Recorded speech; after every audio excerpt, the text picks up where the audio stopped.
right. Hello, everyone. Welcome. Tonight's session of Dungeons and Dragons.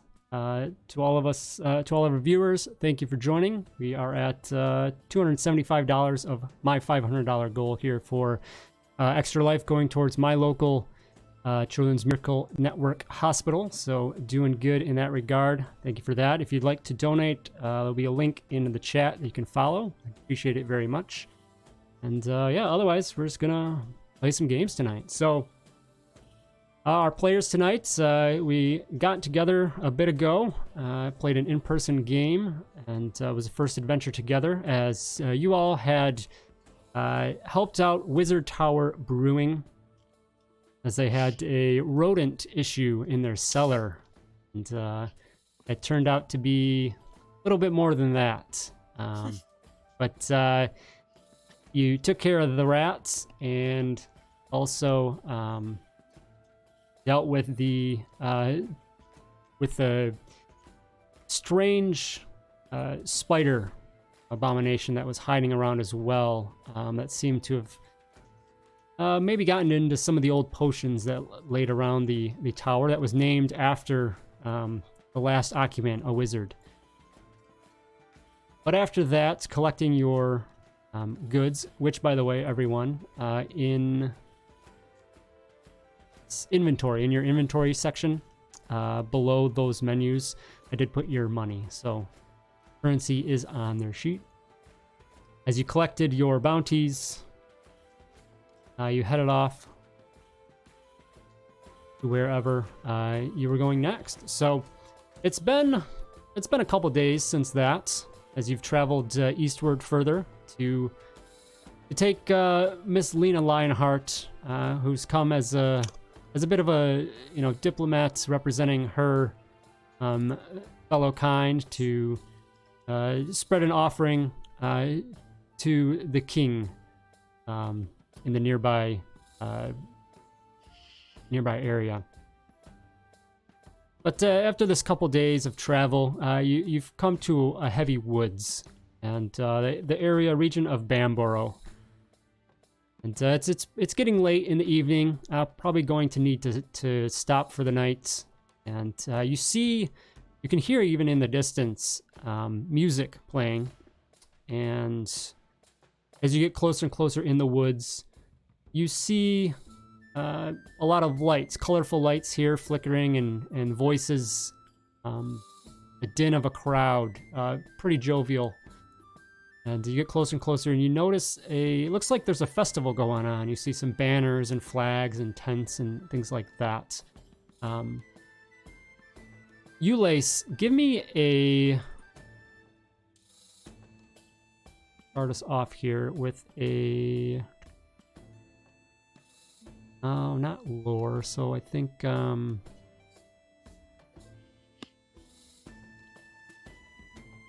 History? Yes. Yep. Yeah, let's do history.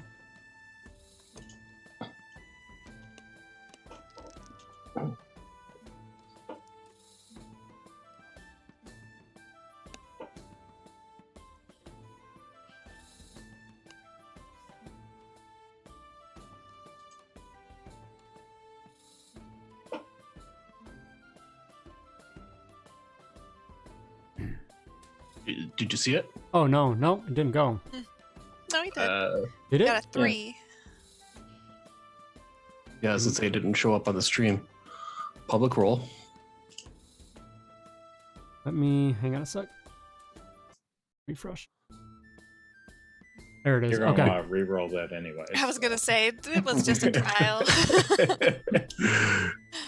Actually, that is a nat 1 plus a nat 1, so I do get my luck roll anyways. No, you rolled a 4. It's 4 minus 1. Yeah, it's not a nat 1. It's a 1DR or 1d20. No, if you click on that, it expands. You rolled a 4, you have a minus 1 to your trait. Oh, I see. That's why. Oh, okay. Yeah. So. Okay. Rookie. Well, it says 1d20 R1 equals 1. So yeah, it is kind of weird. Well, no, you roll 1d20. 1d20. I don't know what the R1 means, but. Roll 1? Yeah, roll once. So yeah, you're not too familiar with this part of town, and so even you would be a little not surprised. But as you guys get closer, you see that it seems to be a little village of fellow halflings. Seem to be having some kind of a celebration going on here in their little village of Bamborough. As you come upon them, and many of them walking around with tankards of ale, eating food, produce, and great-looking meats, and having a good old time. And you think that, you do need to stop for the night. Might as well do so as there's a party going on.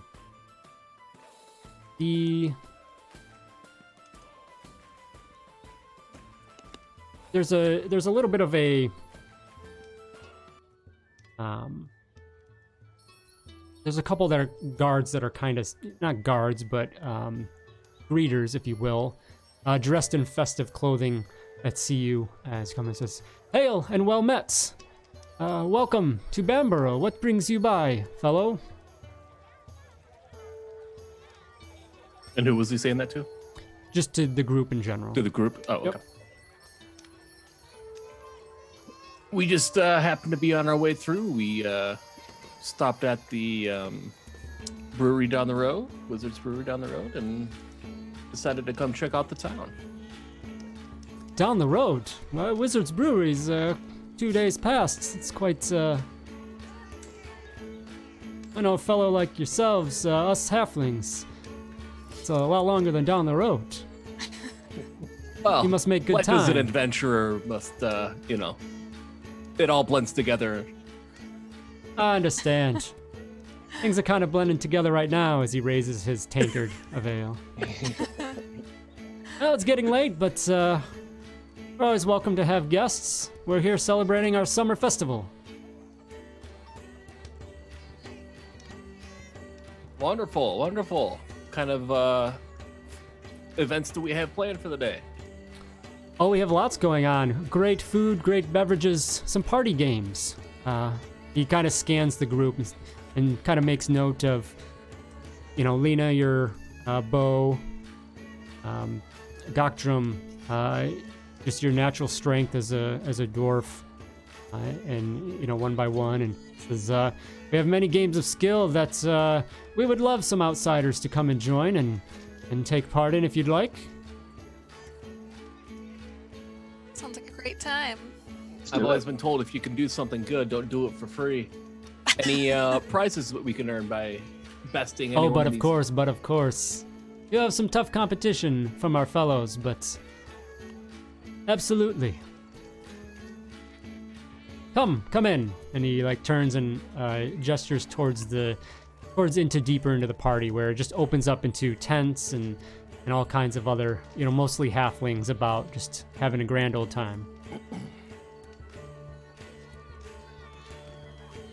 You eventually come in and you see a female halfling come forward, and she has a little bit of 2 or 3 others that are alongside her. Seem to be following almost in a bit of as an entourage. And hello, friends. Welcome to Bamborough Summer Festival.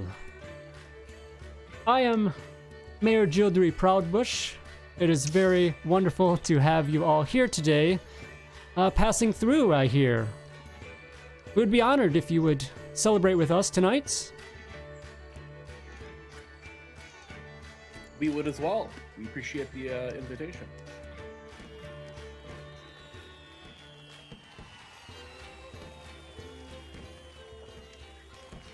Well, please, take part in the festivities, food, drink, and of course our games. Us halflings love our games, our party games. And she goes and lists off a few of the things that they got going on. She looks at you, Lena, specifically, and says, perhaps, Miss, you would enjoy our archery contests. Absolutely. What's the prize? Oh, you'll have to talk to Little Bottom, who is running that. He will, I'm sure something that you would appreciate very much as a fellow archer, though.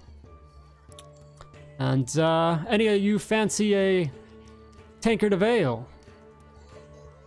Absolutely. Why not? Definitely. Well, we have a brew chugging contest, as many of us like to enjoy. So if any of you feel like your stomach can take a cup or two, be for that. Well, I will lose, so I will just enjoy my ale. Thank you. Sounds like my Doctor? kind of contest. That's a attaboy. We also, for any of you nimble types, kind of looks towards you, Lace, says our tree jumping race down the trees for those very nimble among us. Check that out. She looks at you, Meal, and you know, you're a little imposing as a red tiefling, the horns and everything. Says, and maybe recognizing a little bit of your, you know, your visage, your clothing. We also have a little bit of a face-off. Two competitors see who can, you know, intimidate, scare each other. It's always a good time of wits. Perhaps yourself would be up for that. Certainly. I'd love to meet my match.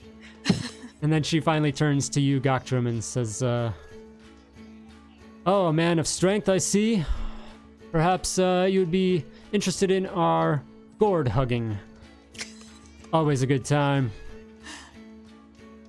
Gourd hugging.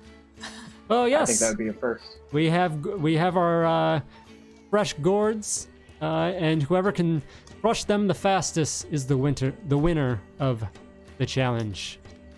It's a I great see. time. Bring it on. This is well welcome. Please make yourselves at home, and I'll see you around. You enter in deeper into the party, and you can kind of see, you know, you've got like the spot for the different events that she called out. So yeah, where would you guys like to start? And you can, if you know more than one of you want to do something, you definitely can do that. Immediately, I go to the chugging contest. Okay, get right in it, yeah. Okay, who else would like to take part in the chugging contest? I followed right behind. Okay. Heading straight for the chugging contest. I'll travel along as well, but as a visitor, only to onlook and spectate. Okay. And Lena as well, just spectating? Yeah, I suppose. Okay. You both can grab yourselves a beverage just to enjoy, if you like. But Goctram and Ulace, you come up and... hid my hand as I cheers. there you go. There is a couple other contestants, it seems, as well. But they bring over this pretty good-sized tankard of a reddish ale that smells... It's a little fruity smelling, but still very good. Good hints of everything else in that. And the person running the event begins yelling out the rules of the game. So essentially, you all will basically chug the beer, and whoever... basically, it's a last man standing. So, out of character, you guys will be making constitution checks. The first one for round 1 will be a straight 10. And if you pass, you move on. And then that DC increases by a little bit every round. If you ever fail, you gain a level of drunkenness. Each level of drunkenness inflicts a -2 penalty to your following rolls. If you get 3 levels of drunkenness, you pass out and you're out of the game. So the last person standing wins. So, hand out the ale, and the person running the contest raises his own and says, "May the best chugger win. Bottoms up." And he throws his back as well in good spirit. So, Goctram and Ulace, give me constitution checks. Okay. Oh no. So just click a normal roll, right? Yes, normal, yep. First time Ooh, drinking, almost. I see you, Lace. So Goctram just stands up and just opens the throat, and the thing is done in 2 seconds, and everyone is just kind of impressed and in awe of how fast this dwarf can just put down the ale, slams the cup down, and Ulysse is it over looks there. like someone just redeemed a roll with advantage. What's that? It looks like on stream someone redeemed a roll with advantage. There, I mean, you have one from other donations. If you want to use one, you can for the night. How many do we have? You have just one the right one? now. Yep. You all have. If you weren't here yet, I think everyone has a free reroll, and then you also all have one free automatic natural 20. So I also have that against you. I'll let it ride. Okay, so you struggle. It's flowing over the cup down your front of you. The red, it's staining a little bit, and you eventually get most of it down. And the judge is just like, it looks like you might have got more on your shirt than down your gullet, but yeah, but we'll let it slide. So it goes to round 2, and the challenge gets harder. Kyle, Ulysse, you have 1 level of drunkenness, so you are at -2 on your following rolls. Hands out 2 new tankards up. Hand them over. Bottoms up. So another Constitution check. You have to get a 12. Ulysse, put a -2 in the modifier when you roll yours. For the situational bonus? Yes. Okay. So, Doctrum, for some reason, maybe you took that first one too fast and there was some wind, some air in the pipe and you got caught with a burp and you struggled. The first one catches you and you don't get it down well enough, and it's also starting to catch up. So, you fail round 2, gain 1 level of drunkenness. You're even with Ulysse, though. Ulysse, you get back in on the saddle and with flying colors, put down the second round with no problem. So you're doing good. So we move on to round 3. You guys both have 1 level of drunkenness. We're going to go up to a DC 14 here. Next round of ale comes out. Constitution checks, both of you -2 in the situational bonus. So just put -2 in that situational Yep. bonus. And then a normal roll. Oh. Yeah. Oh, brutal. Hey. Hey, collision off. Ulysse has found his stride, and third round throws that back. He is beginning to understand that this fellow halfling brew is his style and is just putting it down. Doctrum, you have slipped up for some reason and are going in the wrong direction downhill. This one really hurts, and you take another level of drunkenness. So we come to round 4. This is a DC 16. Ulysse, you're still at -2. Doctrum, you're at -4 on your roll. All right. So do you have a, yeah, you got to get close to a perfect roll there. So go ahead, give me Constitution again. Ooh. Yes. No.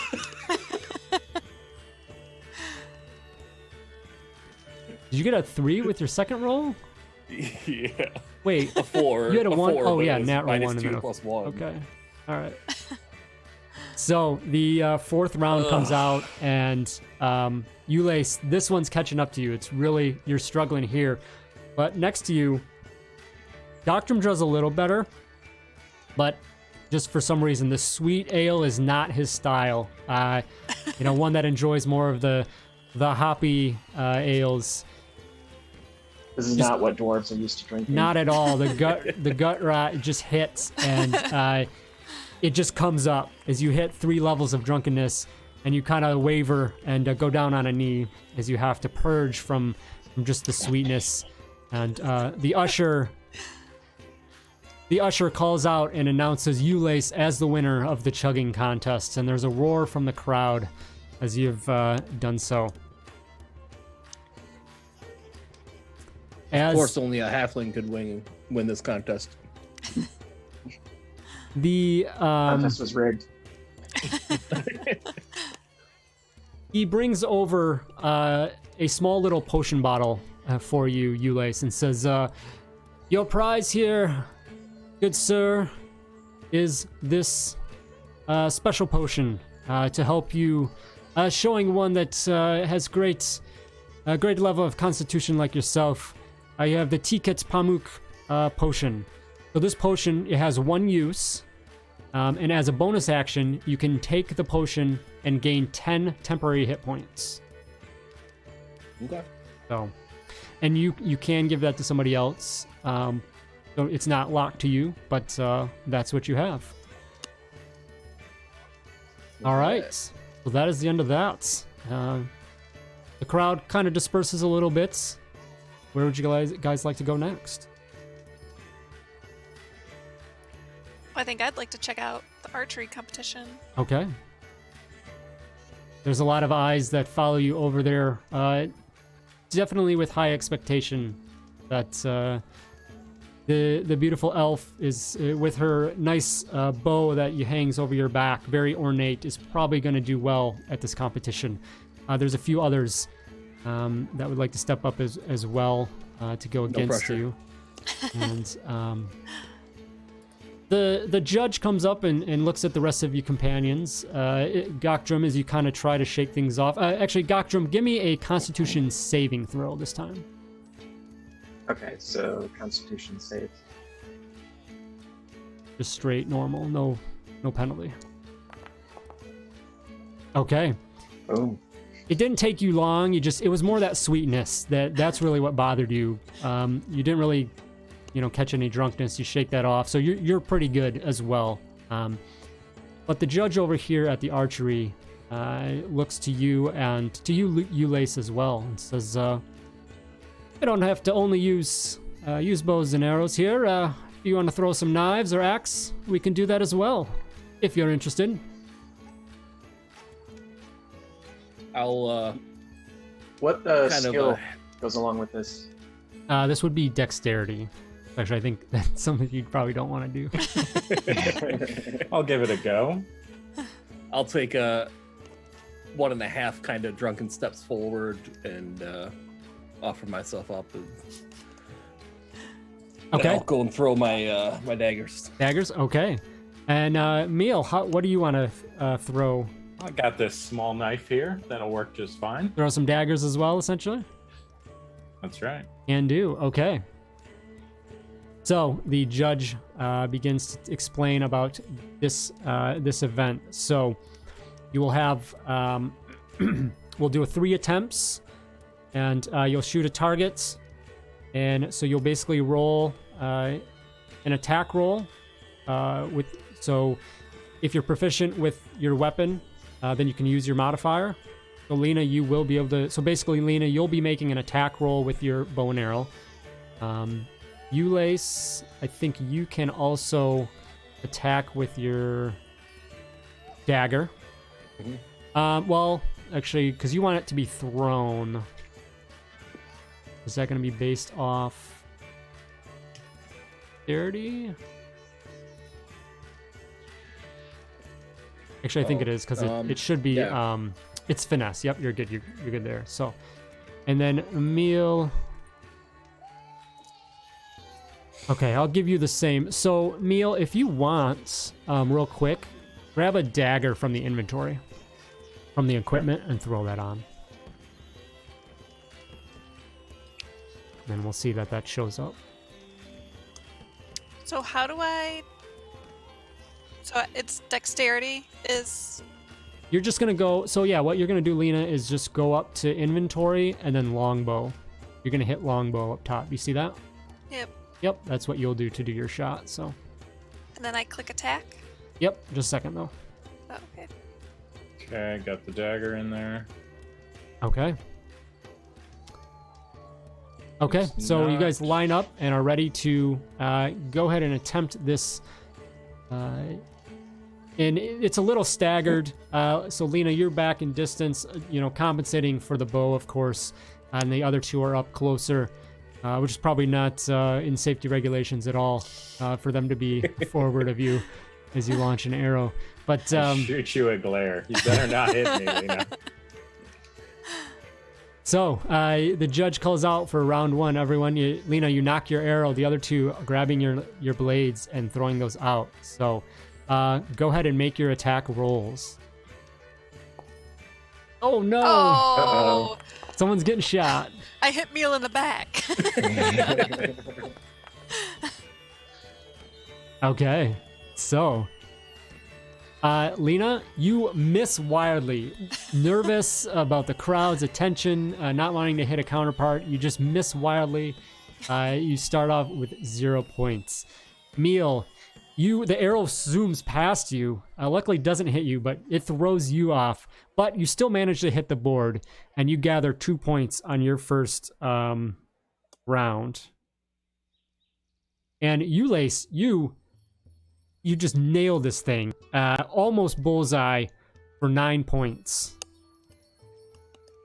Just throwing it in. It's one of those, you know, when you play cornhole or bar games when you're a little drunk, you get better, right? Mhm. You just knock it out of the park. That's exactly what it is. Come on, she-elf. I thought you'd be better. Round 2 comes up, and the judge looks at you, Lena, and says, "All right, let's we have better expectations of you. Be careful here. Go ahead and make your next attempt." Here we go.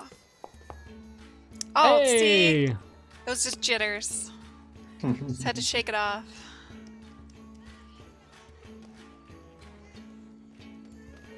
Roll mine now. Ooh, What is that? it's the Foundry logo. It's an anvil. So it's a natural 20. Yeah. Oh. Back to back. Ulace, keep it up. Setting the bar high. Oh! 19. Okay. So, 10 points to both Lena and Meal as you nail the bullseye. And High five. Ulace, still with a very respectable 19, giving you 7 points. So at the end of the second round, we have 10 total for Lena, 12 for Meal, and 16 for Ulace. So still anyone's game. Third round. Make a shot. Try this. Ooh. 30-20. Natural 1 with Meal. Someone in the Ooh. crowd just took a dagger. That's right. All right. Lena I pulls up with actually the longbow. flung it backwards at Lena on my as I cast back. If With I the- can't win, nobody can. With a dirty 20, you move up 8 points for 18 total. Meal, you just miss wildly and you get nothing on that one, keeping at your 12. And Ulace, with another great shot, with a 23, gets you 9 more points, putting you up to 25. Therefore, winning the competition. This is bullshit. 2 for 2 on the night with the party games. On the It is a halfling celebration, after all. it's true. The targets are a little lower, you know. It's just, they're not regulation. The judge comes over and you can see in his face that he's a little confused and surprised that the elf did not win. But he brings over, he's carrying like a tube, and you can notice as it gets closer, it's a quiver. Apparently, the only prize for the archery contest was a quiver of arrows. So whether you can make use of that or not, Ulace. But he tells you that these are the Sizdutak arrows. This quiver contains 3 arrows, and as a bonus action, you can load the ammunition. You can basically use it as one of your arrows. And on a hit, the attack does normal damage plus an additional 1d4 fire damage. All right. So, once again, probably pass that off, I assume. I'll hold on to it for now. Ulace is like, this could fetch a price. Don't be ridiculous. A fair price. Barter with your very rich. Not sure I Yeah. want to give the elf that couldn't even win the contest the special fire arrows. I mean, she I almost missed hit me one with that time. first one. Good thing I'm a wee lad. All right, you finish off with that. Still plenty of festivities to go around. You guys pass by. You see a ring kind of ribboned off, and there's some stands in there.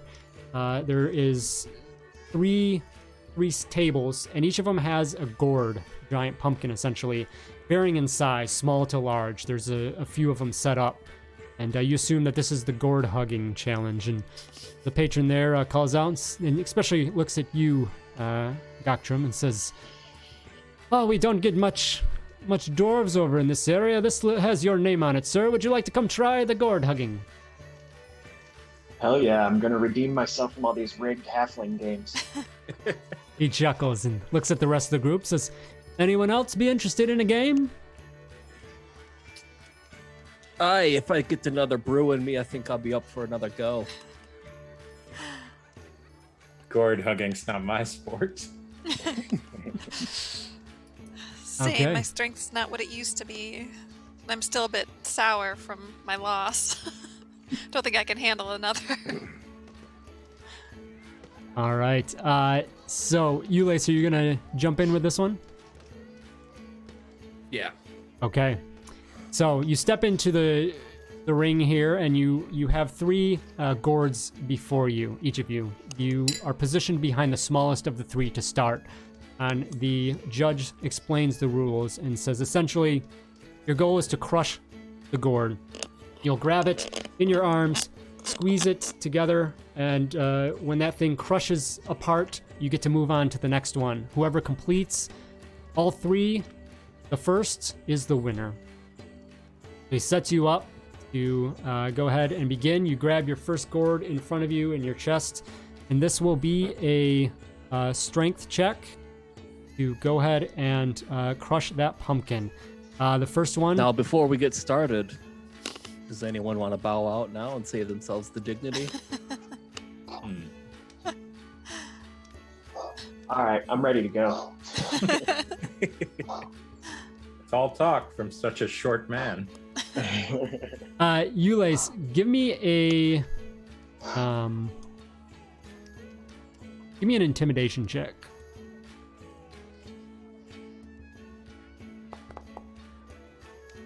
Okay. Doctrum, give me a... Probably gonna be... Perception or performance, probably. Generally, kind of like insight is what it would be. So give me an insight check. So like under skills, Yep. insight. Yes.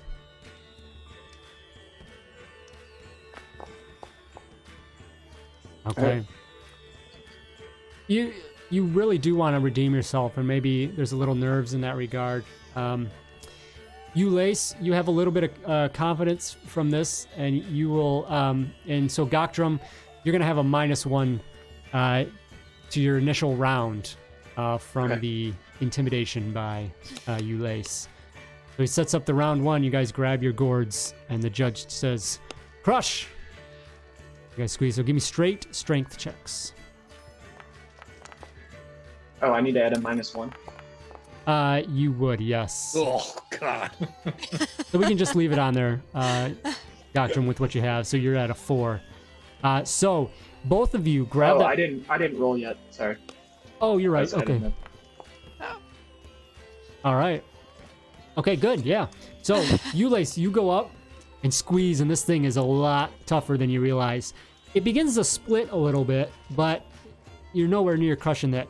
Doctrum, you do crush it in the one go, and you're able to move on to the next pumpkin, which you realize is going to be a little bit harder.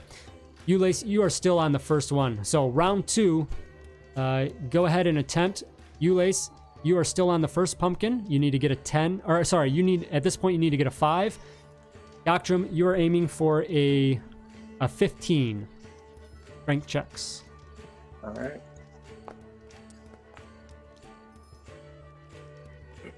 Whoa.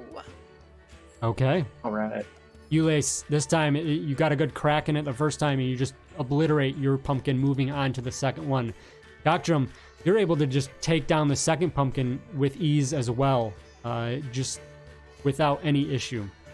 So you move on to the third pumpkin, which you have to get a 20. Ulace, you're on the second pumpkin, 15.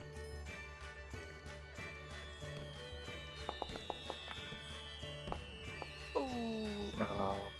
Okay. So you guys aren't able to get through your current pumpkins, but they begin to split under the pressure. You have to go again. So the DC reduces by 5. So Ulace, you are now at a 10 target number. Doctrum, you are at a 15.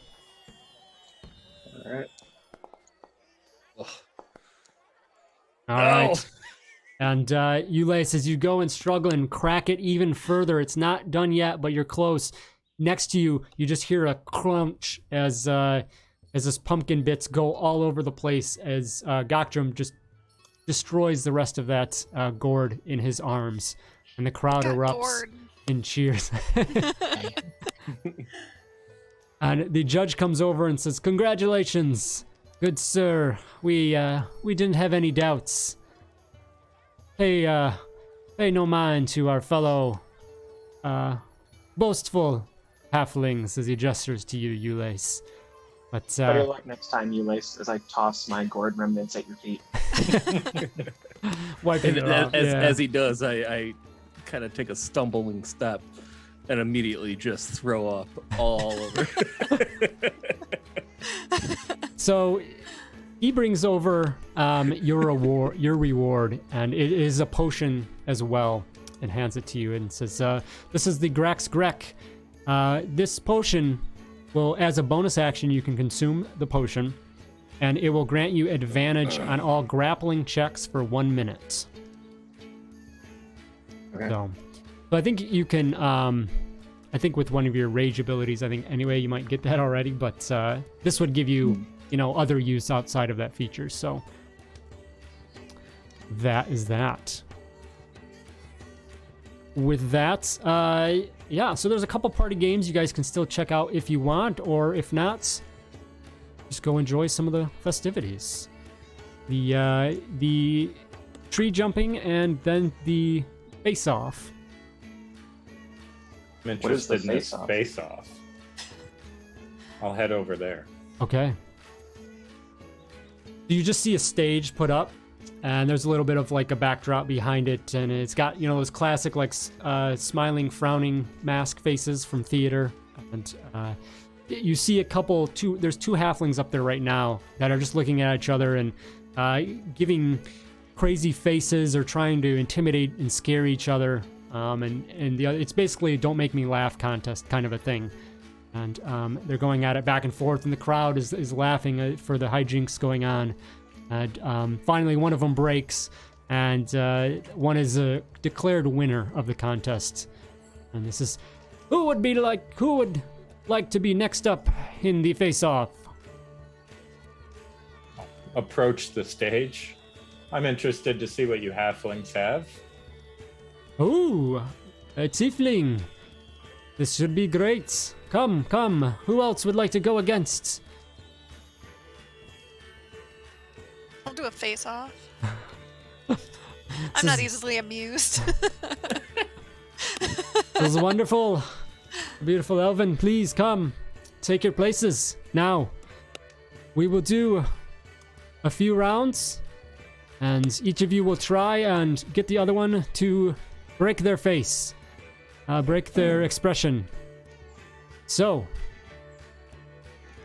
ladies first, of course. And,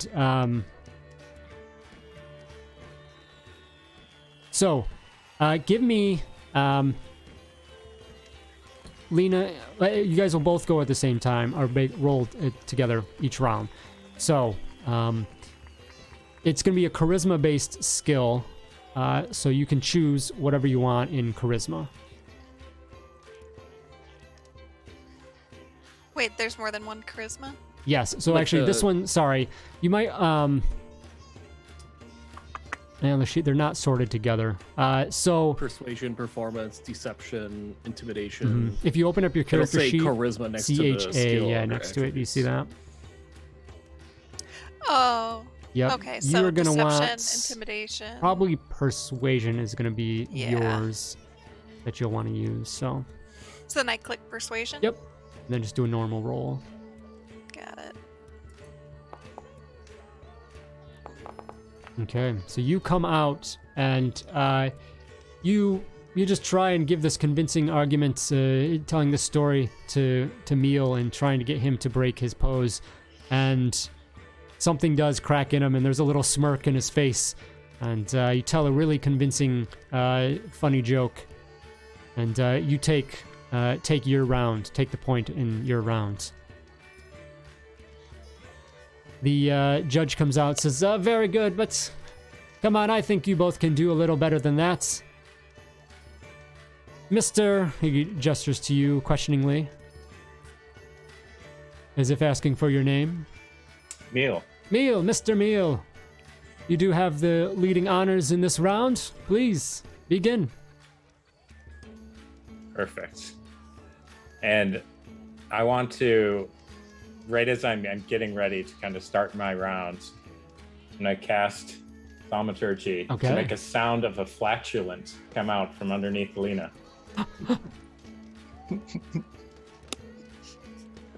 And then I'll go ahead and make my Sorcery. roll. All right. Okay, so your attempt at this, like, the noise definitely comes out, and you place it well enough. So Lena, Oh, no, you're fine. Okay. So with Meal's thaumaturgy, it gets quite the reaction from the crowd as well. It was very close. Without that, you probably would have been probably a stalemate, but he had just the edge as he pushed it over there, and he is awarded the round as well. So it's tied up 1-1. We go to the last round to see who can win this face-off. Lena, you have the honors to start at least and see what you can do. The judge comes out and says, break that face. So go ahead and describe kind of what you're doing. And I have no idea. Seeing this empty, this blank stare Just on blank Lena's stare. face, stare of seriousness and completely unfazed, very launch into frustrated. my own stern look back.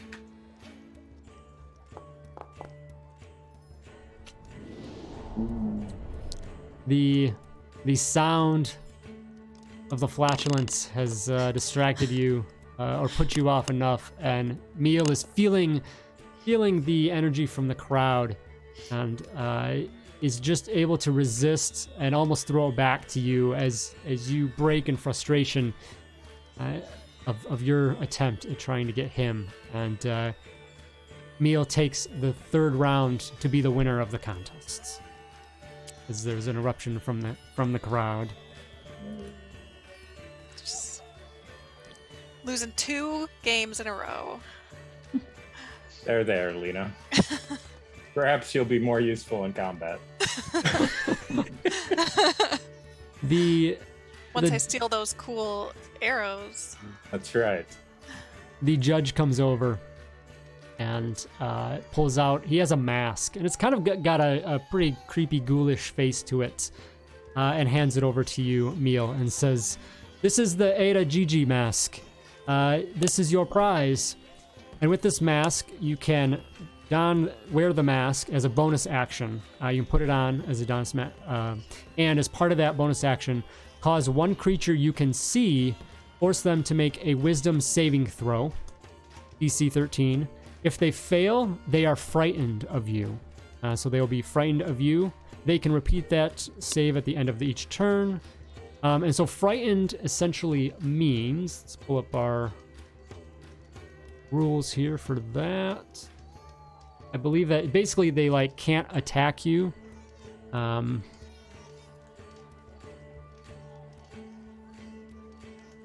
Disadvantage on ability checks and attack rolls while the source of its fear is in line of sight. So when you are in the source, and then the creature can't willingly move closer to you. So that is pretty useful there. So double check on all those things, guys, on what you have and on what you want. I should have built those into the game, but it's all right. We'll figure it out. So it's getting, pretty rowdy here at the festival, getting later on, and seems there's a crowd kind of gathering over at a main stage, and you look around and follow everyone else over there, and you see Mayor Gildry is stepping up. Looks like she's going to address the crowd. She steps up and says, "Hello, my guests of the Bamboro Festival. Thank you all so much for being here. Those locals and a few of our guests from afar." She kind of gestures, noting you guys in the back of the crowd.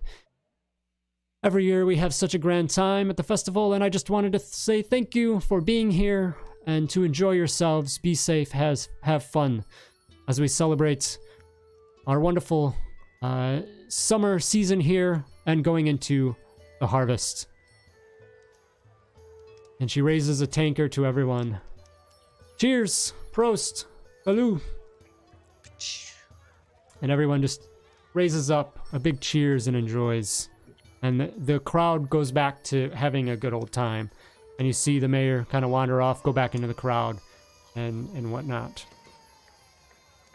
As the crowd is dispersing a little bit, things are kind of going back to the festival and whatnot.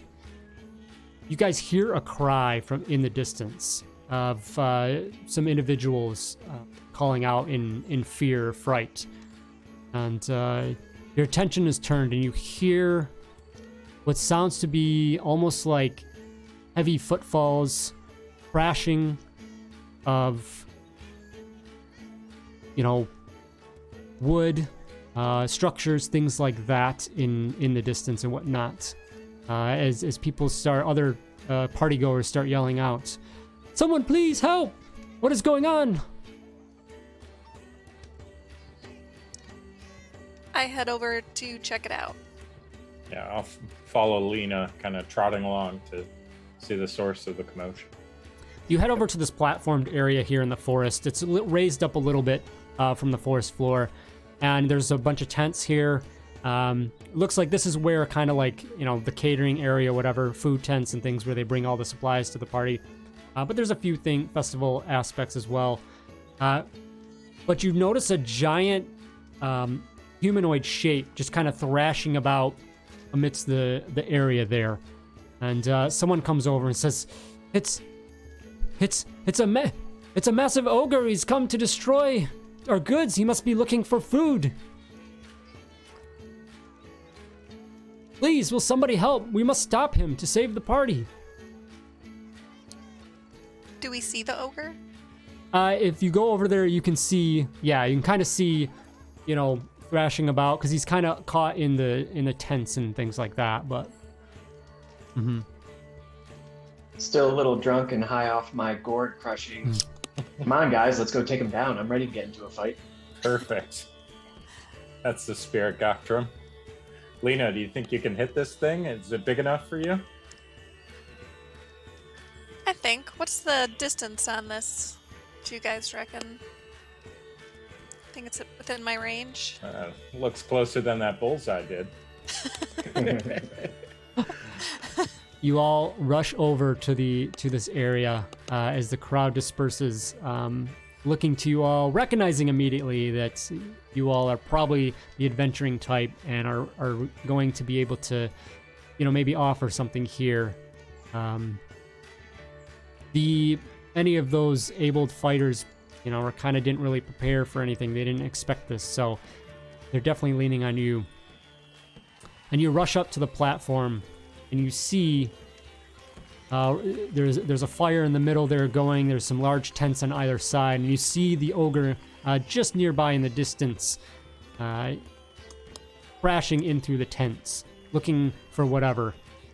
As you rush up, he turns and he just acknowledges you all, and it lets out a nasty snarl. "Ah! Food! Give me food!" He says in a grumbled, unintelligible voice. So, let's get initiative. If you guys want to roll yourself, you can go ahead and do so. How do you do that? So go in the fist icon up in the top, and then click the little dice icon. Wait. Ah. What? Up in the chat. Mm-hmm. See the fist icon? Yeah. Yep, click there, and then click the little dice Oh. logo next to you. No rush to get into this fight, Gotro. Yeah, seriously, what a terrible roll. Oh, lucky you guys. I underestimated my drunkenness, and in my rush to fight the ogre, tripped over my own 2 feet. Fine, the ogre isn't anxious to fight us either. I'm ready for redemption after my 2 very embarrassing losses.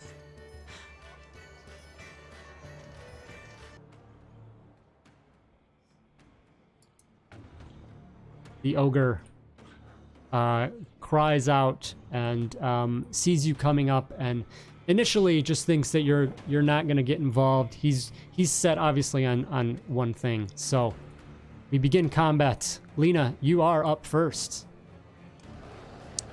All right, well, I'm looking. So in the upper left, there's a toolbar there, Lena. You can go to draw. See the ruler icon on the right side, the measure distance. And then you can drag from your character, Oh, and it should show so we're you. 40 feet out. Yeah. And So what's my bow range? You should definitely be fine. If you go to your inventory, longbow, that is 150. You're more than good. So I will stay where I'm at, take out my longbow.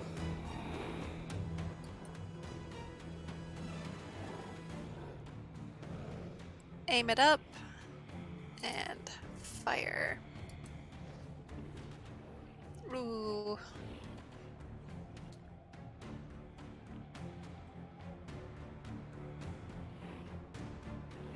You step up, let the arrow fly, and it goes and it hits the ogre, and it actually just penetrates his thick, rubbery skin. He's definitely not wearing any armor. You can tell that he's probably definitely has some thick, call it a hide, thick skin, but you still penetrate and get through. Go ahead and roll damage. Where's that? In the chat card, see where it says damage? Chat card. Oh. Underneath 11. Ugh. Rough, Well. but still something. 4. Okay. You only just kind of penetrated his thick skin, so not a ton of damage, but still something. And when that hits, now he realizes, okay, this is a problem. You guys are going to be an annoyance, and his attention does turn towards the group. Anything else you want to do? You do have movement as well. I don't think. I have a good amount of distance from the monstrosity, so I think I'm good. Stay where I'm at. Okay. Keeping my bow at the ready.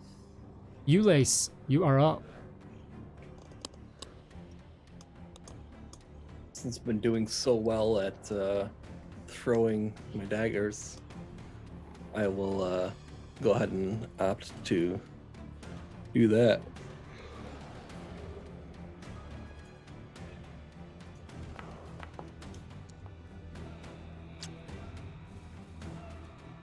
$12 to hit. What is your so your range is 20 feet on that? Are you at 20 feet? You are. You're just in range. Okay, you're good. So you just hit as well. You get a little bit more of a cut than Lena's arrow. You do get in. So go ahead and give me damage there.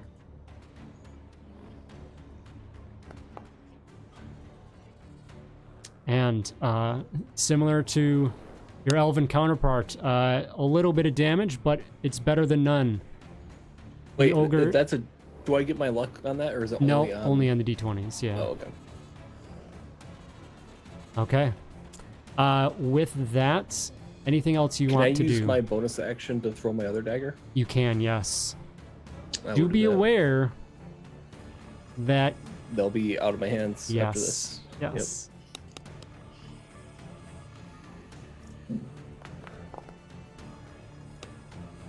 Yikes. Your second one, unfortunately, the ogre's a little bit on his guard and bats this one away as it comes towards him, and it tinks down on the ground. And unfortunately, that one will not connect. All right, any movement? I will end my... Nope, I'll end my turn there. Okay. Neil, you are up. All right. Gonna step up, show these folks how it's done, and I'm going to shoot a ray of frost at the ogre. Oh.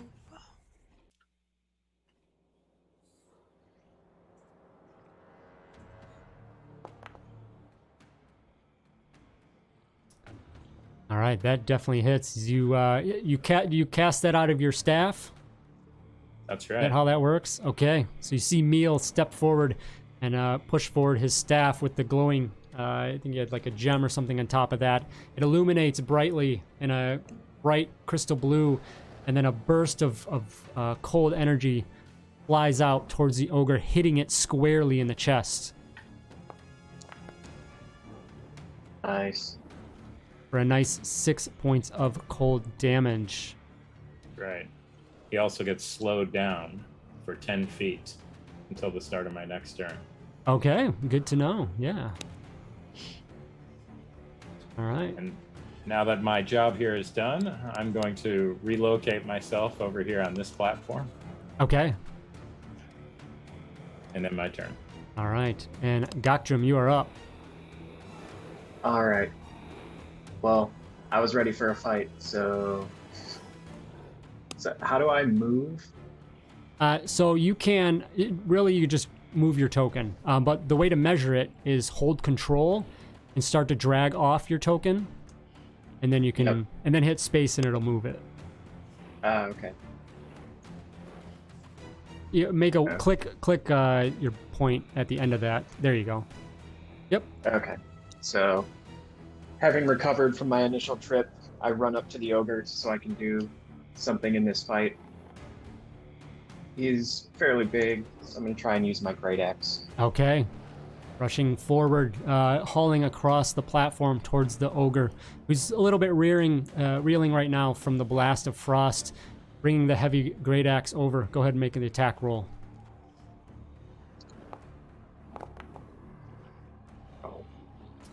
And you cleave down against it, and you are able to get through the heavy beast. Go ahead and make a damage roll.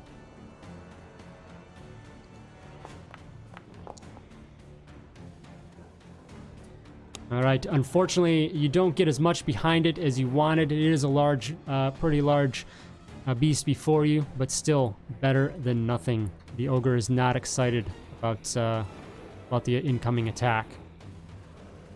And it is his turn, and he looks down on you, Gokdrum, and just lets out a roar in your face, drool and saliva coming out all over as your mohawk wavers in the air from the yell. And he looks at you, and he has a heavy club that he pulls up and just drags it across the air, swinging at you.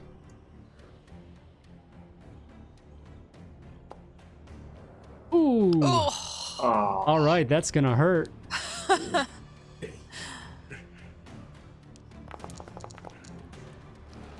That's gonna hurt. Just hits you square with this club as it comes around and hits you for 16 points of damage. So, right click on your token. In the bottom number, click once and then hit -16, enter, and that'll adjust your points there. So, brutal. that indeed, yes. Lets out another roar, and he is going to just hold at this point. Deal with one thing at a time. Back top of the round, Lena, you are up. All right. Well, that was pretty brutal to watch what happened to Gokrum. So I will. Can I dip my arrow into the coals to set the tip ablaze and fling it at the ogre? Absolutely. That is a brilliant idea. So I will say that you can definitely do that. So I'll move a little closer. Okay. Get There's my a little flaming extra, arrow. Box on here. I don't know where that drawing came. Oh, I think I did that accidentally when that's I was fine. measuring. I don't. It's That's fine. I just was flare like, what? that follows Lena around. So you go and dip your arrow in and catch it on fire and knock it into the bow. Go ahead and take a shot. Oh, so close. Okay, that is gonna miss. You have inspiration if you want to use it to re-roll. It's up to you. I will re-roll. Okay. So do I just click Hit attack again, yeah. Oh my gosh. Oh, that hits. But a 4. Wow, what'd you get the last time? A 2? Yeah. Okay. Yeah. You get just enough on the re-roll, and you do hit with this flamed arrow, and it goes and pierces into the ogre. So, click damage, and before you click through that, in the situational bonus, type in 1d4. And then hit roll. So it should add a d4 to this attack roll. Nice. Solid. So the flame goes through and hits the ogre, and you just see a flame kind of erupt over its chest, and he starts slapping at it in pain, and the arrow itself pierces as well, doing pretty solid damage to the beast. He's starting to show definitely some signs of wear. Anything else? Any movement? I will back away from the flames, Okay. and I'll go to the other. You got enough movement over that way? Is that too much? Yeah, like 5 feet probably too much, I think, because I think you Oh, were... so I have to move here? Yeah, yep, right there would be... Okay. Okay. All right, Ulace, you are up. You do have a counterpart next to your enemy here, which, as you know, gives you a little bit of help, so... It does. I am going to. Oh, hang on, let's see it. Ooh, I don't know if I'll be able to. Yeah, I'll be able to. All right, I'm gonna move up. You can go here as well if you want, Okay. even though the map's not... I'm alright. Yeah, I'm Okay. alright being there. That's fine. Okay. And then yeah, I will go ahead and take a swing at him with my short sword. Okay. Now I roll. Just do straight attack right now. Oh, okay. Oh, it's the damage that's the Yeah. affected. Okay. Unfortunately, that will miss. All right, bonus action for my offhand.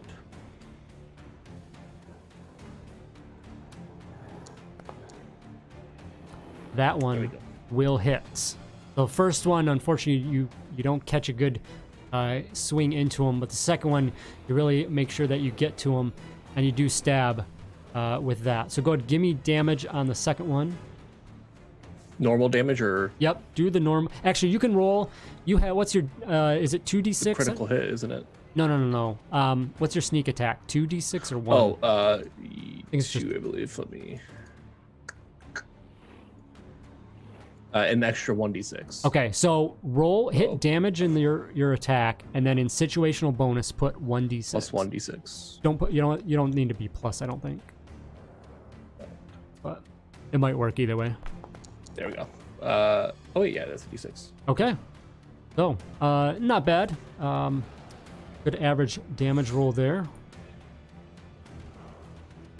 With Doctrum, there's a little bit of a distraction, allowed you to come up and hit into the ogre as he's not really paying attention. You go ahead and get a good slash across his ankles there.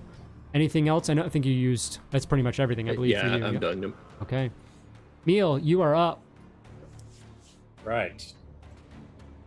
Let's see. Oof. Still in the range of my deadly Ray of Frost. So I'm going to go ahead and shoot another one Neil at him. and Lena are just going back and forth with a fire and water thing, ice thing here. That's right. That's right. Song of Someone's Ice gonna and break Fire. through before these two get clubbed to death, standing right in front of an ogre. It's clearly their first battle. Wild dice going all over. But once again, your aim is true, and you do connect with the beast. Overhead of the two shorter companions, this blast of frost comes in and hits the beast for a couple more points. Is getting down. Doctrum? Sorry, Meal, anything else? Yeah, I'm going to try out this helmet that I got as my bonus damage, the Adagigi. And I'll go ahead and throw that on and kind of rip a couple of holes in it where my thorns can pierce through. And... It's more of a mask than a helmet. Okay. So, yeah. You throw that on, look towards the ogre, and just kind of give out a yell at it. And the ogre looks at you, and will go ahead and attempt to resist this. That is a wisdom save. See what you got, ogre. A -2, so you're looking good there.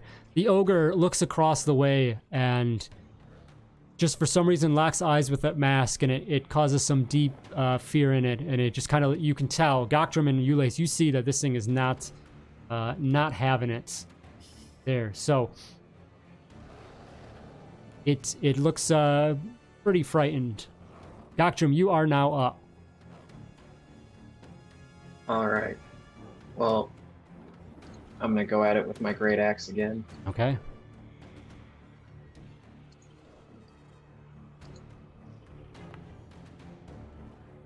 That will definitely hit.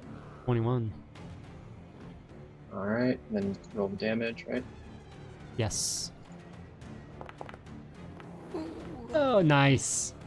All right. Hefty swing, taking down a massive chunk off this ogre. He's looking very, very rough, very bloodied. He's on his last little legs as your hit comes down into him. Anything else you want to do?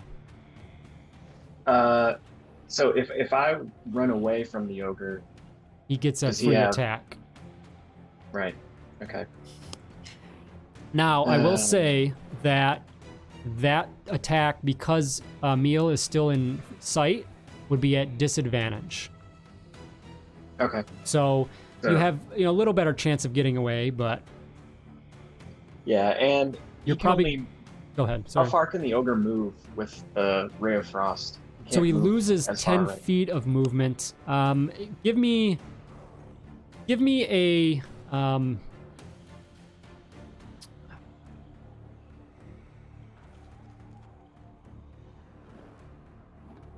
I guess it's all the same. Just give me an intelligence check. All right. Okay. So you've maybe battled with ogres before. You know that generally they have some decent movement. They're actually, given their large stature, they can cover ground easier, and they move a little bit faster than, the general public, such as yourself. So he can go a little bit more than yourself. But with that Ray of Frost, that's going to probably set him back closer to your movement. Okay. All right. Well, I'll at least step back a little bit. I'll go 20 feet back too. Okay. The ogre, as you do rush away, does attempt a swing at you as an opportunity attack at disadvantage, thanks to Meal. And unfortunately, that will hit still with his disadvantage. What a jerk. For 12 points of damage. Ooh, that puts me under. Okay. You are back here. Sorry, I moved you. Okay. So, with minus 12, that puts me out. So you're at 0. Yeah, you're. Yep. Am I able to use a reaction and let him use that potion I had? No, not in a reaction. No, because he would have to have something to use it as well. So. Oh, okay. Yeah. He's just unconscious. He's fine. I mean, he's not dead. So. The ogre is up next. Unconscious next to an ogre. The ogre is up next and has just taken out the dwarf and sees that he's fallen to the ground. and then turns to the other victim there that is annoying him with his blades, the halfling, and is going to go ahead and strike out. Still at advantage, luckily. Or sorry, disadvantage. But there's still some darn good rolls, and will connect for 9 points of damage to the halfling. All things considered, pretty solid hit against the creature. Can you guys all hover over each other and see your names and health bars, by the way? I think you should all have access to each other. Yeah. Yep. Okay, cool.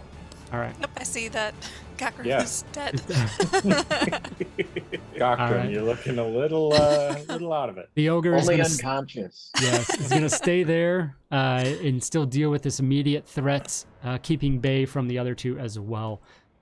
There we go to the top of round 3. Lena, you are up. You've just seen your dwarven counterpart fall, and you see the halfling take a pretty significant hit. The ogre itself, however, is not looking good, so hopefully you can deal with it. Okay, and if I hold control...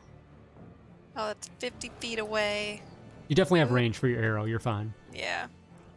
So, I'm going to keep my safe distance. I've seen what he can do to Guthrum and now Meal. I'm going to stay on this platform and shoot my longbow again.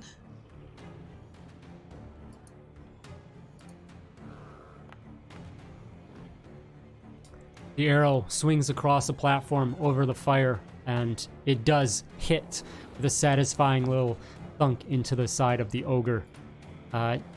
Describe how you take out the ogre, Lena. Did you already say where it hit the ogre? Well, no, it's up to you, so go ahead. I did, but go ahead and, yeah, how do you take him out? Hits him right in the neck. And that's enough. The weird colored blood just comes oozing out. His head falls back, and he just continues to fall back off of the platform. You see the arrow come across, Lace, you looking up, and it almost does go like by the throat and opens up a massive gaping wound as this almost dark black blood fluid starts pouring out. And as Lena said, it falls back and stumbles backwards step, and then falls to a satisfying crunch at the bottom of the platform. It's not raised very much, but enough that it still falls to the ground.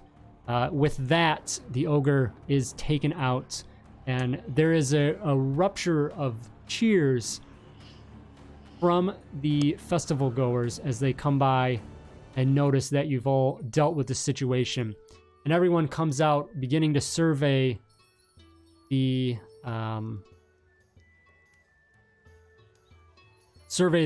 crowd, or survey the damage that was caused here, and see if anyone else was hurt and things like that. You all, of course, are going to immediately, I assume, tend to your fallen comrade. We're out of combat, so yeah. Poke him with my quarterstaff. Just kind of, yeah, lays there. Yeah. Does anyone have something to take care of this guy? He's looking a little rough. Yeah, well, he still has to act or like use whatever I give him, right? That is not healing though. That is just it's a temporary. Yeah, it's temporary afterwards. Yeah. So, no healing in the party, huh? No. I think you guys have. Don't you have healing potions? Yeah, we got some from our last adventure. Yeah, Did we? You did have some. Yeah. I don't remember. Do you guys remember what? No, it was probably a greater healing potion and +5, I think. At least one. So, Goctrum, roll. I think it's 2d4 plus 4. You can manually enter that. Hit slash in the chat for slash 2d4 plus 4. That should roll. Okay, 3d4 plus 4. Oh, it says slash 2d4 plus 4 is not a valid chat message. Which slash is it? Question mark slash. Okay, yeah, that was. You the might one I have to did. do slash r space and then do that. There it goes. Yep. Okay, good roll. Okay. So one of you guys, you have a healing potion on you, and you administer that to the dwarf. He immediately shows signs of coming back to life. So add 11 points back to your health there, Doctrum. Why did it move me? Yeah, I don't know why. Maybe Yeah, maybe I you don't hit know an why it arrow moved. key when you're trying to do something. I guess it didn't recognize the number lock. Oh, yeah. There you go. I'll just move myself back. All right. So the crowd is rushing around, checking in on everything, making sure there's no one else hurt or what's going on like that. And all of a sudden, there's another cry out. Where's the mayor? We can't find Mayor Gildry. Has anyone seen the mayor? No, I haven't seen the mayor. Have you seen the mayor? Hello, has anyone seen the mayor? And it seems there's a lot of frantic cries. A lot of cries that the mayor seemingly missing. I move over and check these tents, kind of where the ogre was. Yeah, give me an investigation check.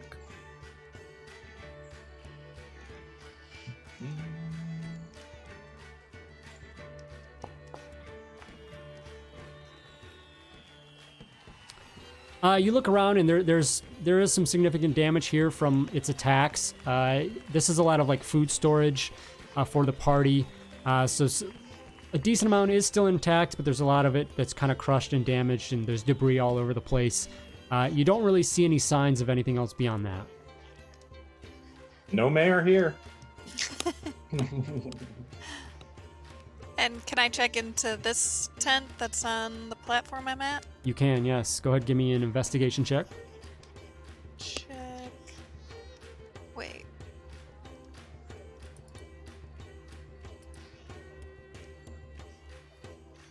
Oh. Okay.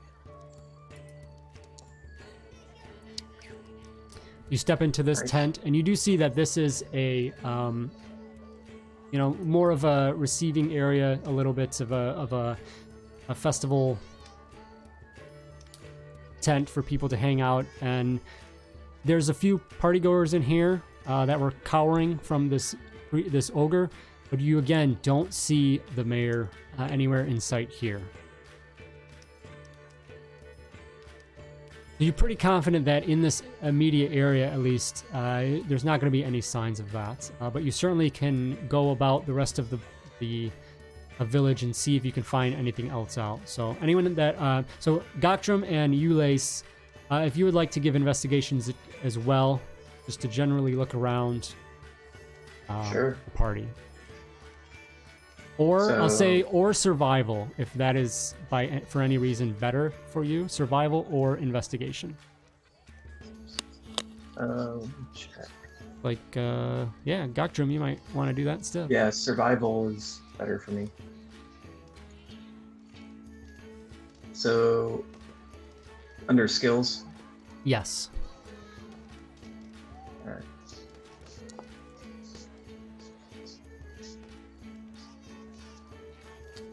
Ulace, investigation or survival? I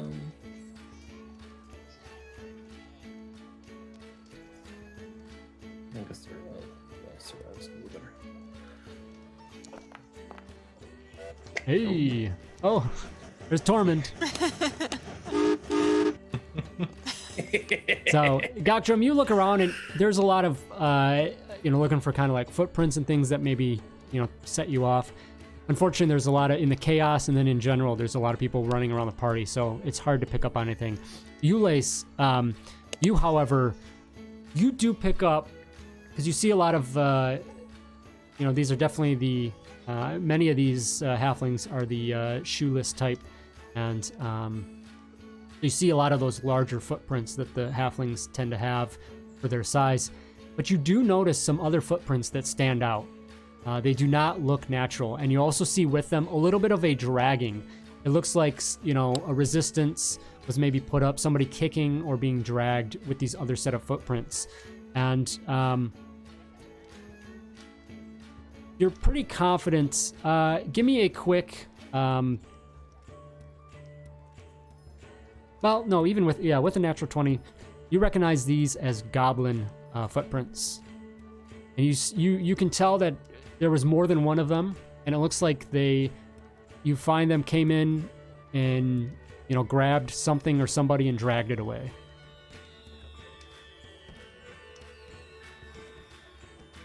I would tell the party everything that I have deducted from looking at the footprints. Some of the other, you assume, so the entourage of the mayor, who's been, walking around frantic as well. So, well, goblins, you say? Do you think some goblins came in and took our mayor? So it would seem. I mean, Have they had issues with goblins before around here? There's a little bit of tensions with a few of them in the nearby swamp, but it's pretty bold of them to come into the forest and just kidnap somebody. I mean, usually they tend to go after, like this ogre, supplies and other things. I don't know. It seems odd that they would come in and do something like this. But if that's what it looks like, must investigate. and Ulysses, you do see a good general direction as well, and they do lead off towards that swamp, the swamp area that they're talking about.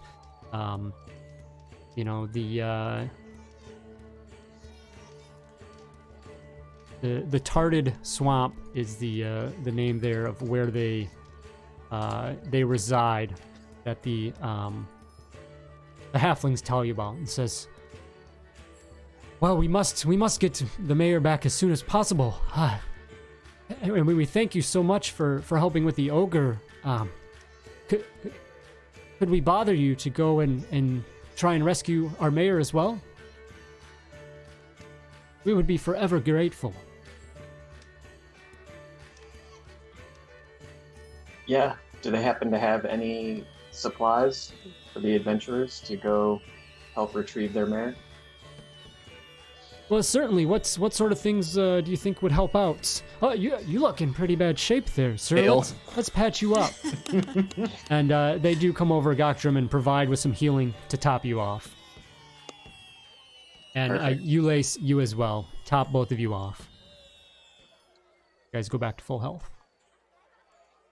Is there anything else? You certainly seem more than capable and already outfitted for this type of task, but maybe an extra healing potion? Yes, please. Sounds great. Hands over 2 total healing potions, standard healing potions. For the group. No need for me to hold it. I'll die in one hit.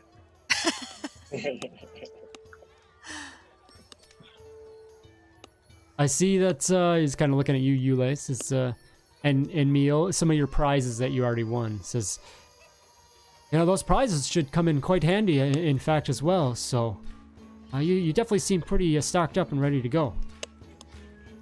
I turn back to him, my mask's still on, and I say, yeah, I'm not taking this thing off. There's some little kids in the outskirts of the group, and you see them kind of huddle up against their parents as your evil-looking mask looks towards them.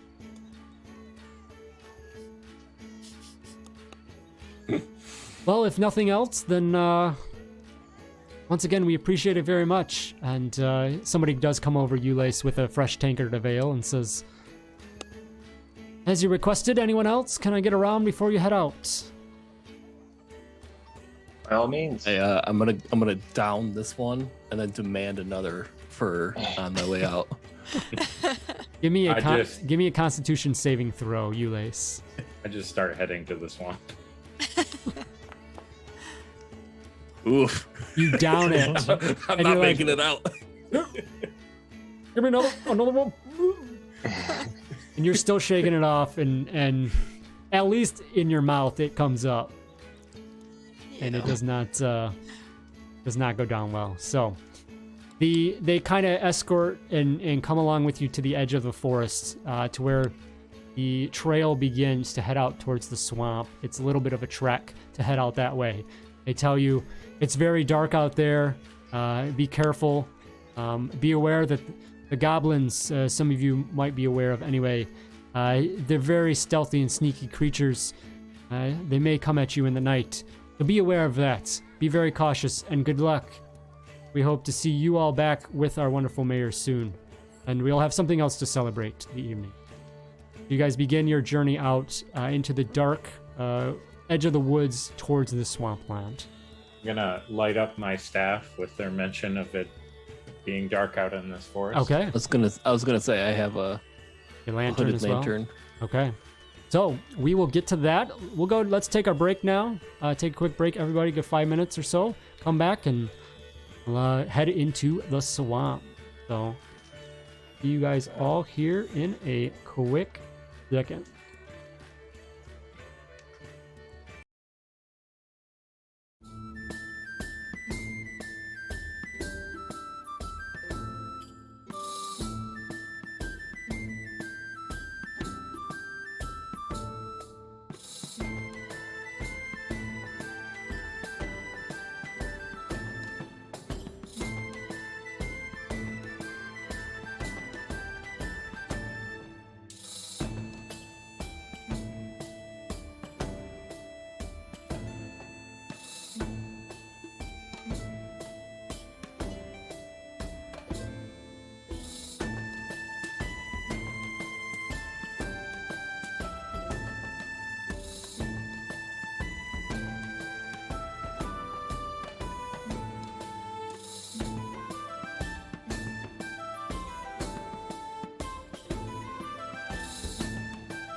Alrighty, welcome back everybody.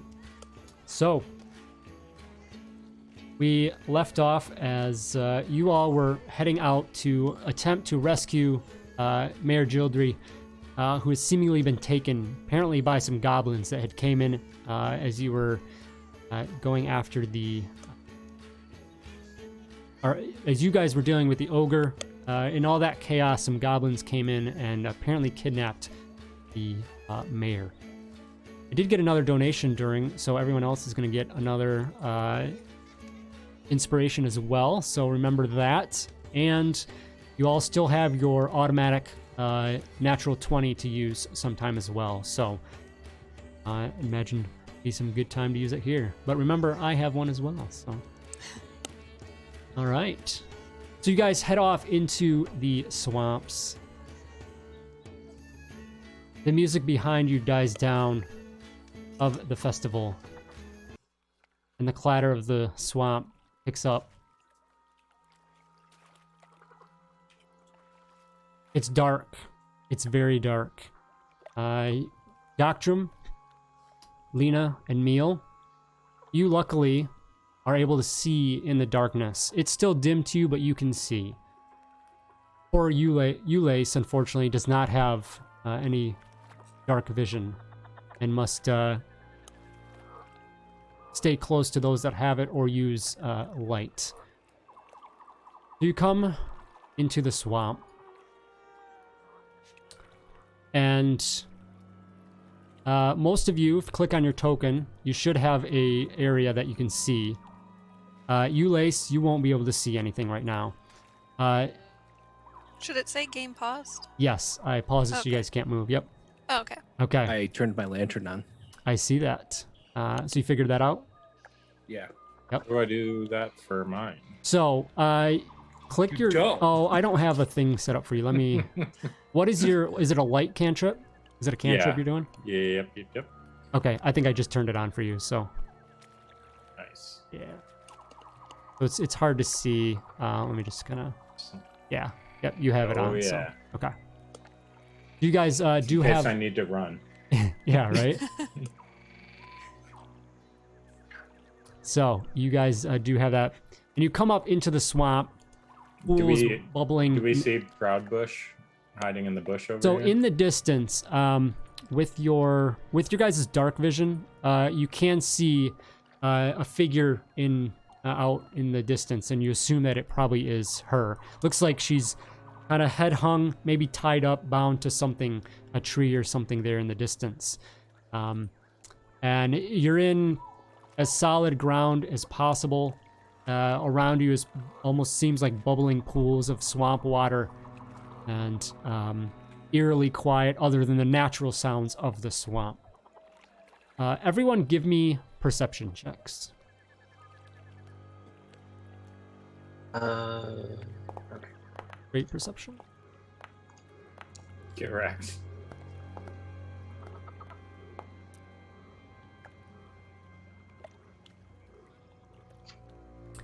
All right. So, what are you guys doing at this point? Are you guys heading towards the mayor, I assume?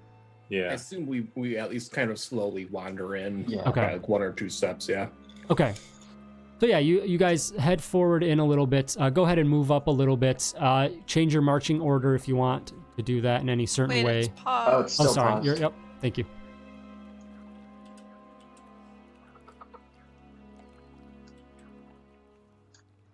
I Okay. assume we're all obviously on high alert. Right, that was the perception check there. So, as you move in, there is a Ulace. You notice rustling in the bushes and the trees in the surrounding area. It really catches your attention, and you are confident there's somebody else here. Unfortunately, the rest of the group does not notice that. Blissfully unaware. So, There's something here. Who said that? Oh, whoops. Can you hear me? yeah, no.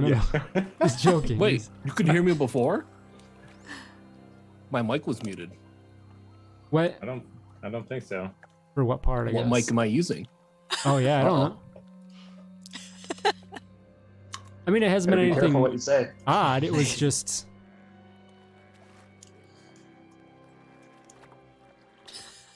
Interesting.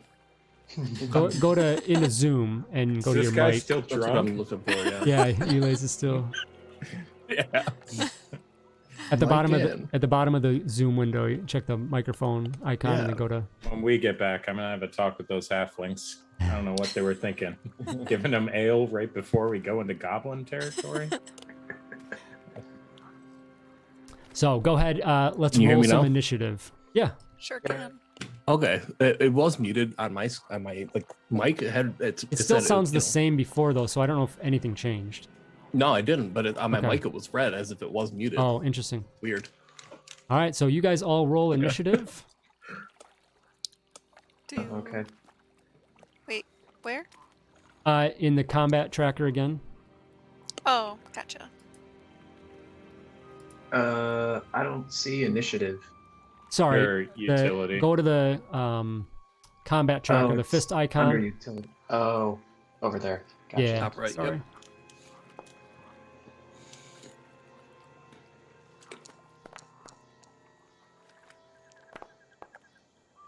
Can you guys see those dice? No, Okay, just hear them.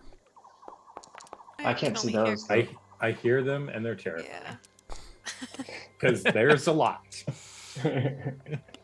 All right. It sounds like a lot of goblins just rolled for initiative.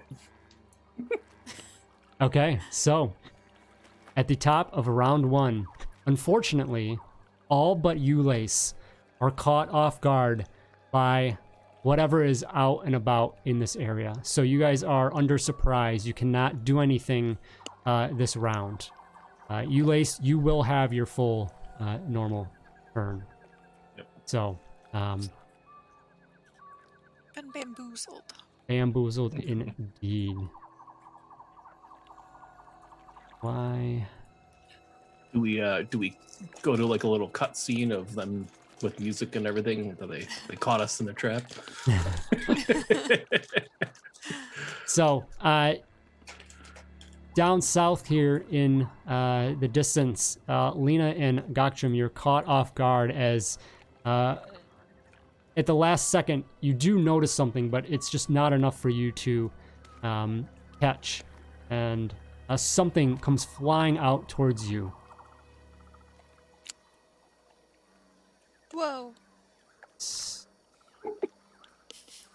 Good one, Lena. A little, you do see a goblin rush out to you and then grab a small little globule that looks to be a red, almost glowing thing, and throws it. Is going to throw it at you, Gokchum. Just kind of being the frontmost person there. And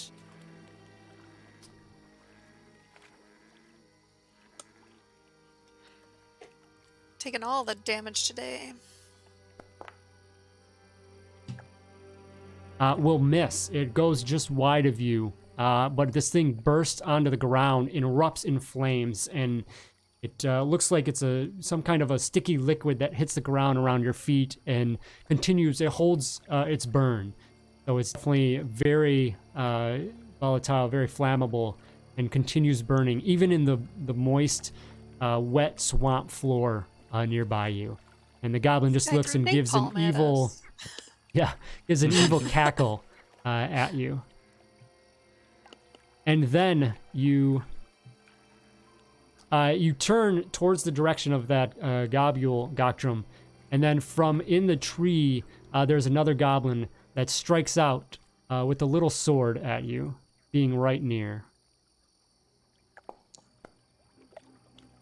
Oh. And that will hit with a 22.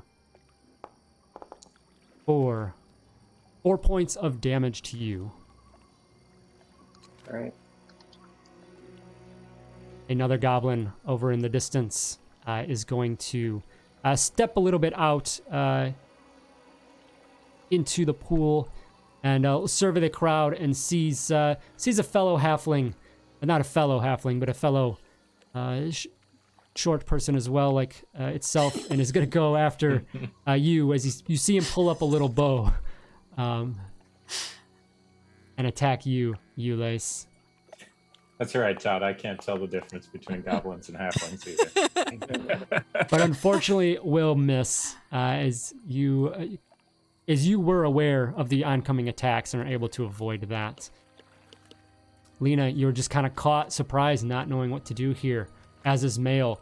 You, Lace, you were aware of this attack, so it is your turn. You have a full turn here. Okay.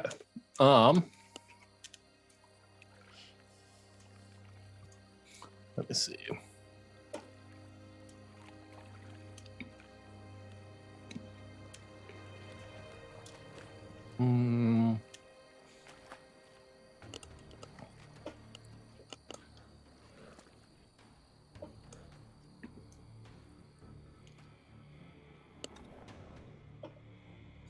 What is? I will. Yeah, So, we'll say the that you oil did pick up your flask. daggers, by the way. Yeah, I meant to say that. The oil flask that I have, it doesn't tell me what the range or the I assume it would be an area of effect, but it doesn't give me one. What are you doing? I was gonna throw my oil flask at one of the goblins. Because that can erupt, right? Mm-hmm. What are you saying? As an action, you can splash the oil within 5 feet of you or throw it up to 20 feet. What is your question? Where like it doesn't give me a damage area, or is it just the immediate 5 foot area? No, so you know what I mean? You douse the creature if you hit. You make an attack roll, and if you hit that creature, they're doused in the oil. That's it. But they're not actually on fire yet. Yeah, somebody has to ignite it. Got it. So, we will okay. say that because I assume this would happen. I see what it means. Yeah. Yep. Do you hand over the quiver of fire arrows to Lena? Yes, I do. Okay. So with those in hand, if you do hit somebody with oil, she could then hit them, and it'll do that much more damage. Right. So Okay. if you want, you also though, you do have you'll get sneak attack against this goblin here if you wanted, because Gokdrum's nearby. So also that you would be aware of.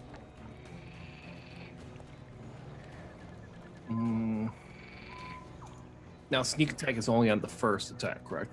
Yes, once per turn. Can I use the oil flask as a bonus action? No, the oil flask I think says it's a full action, so to throw it.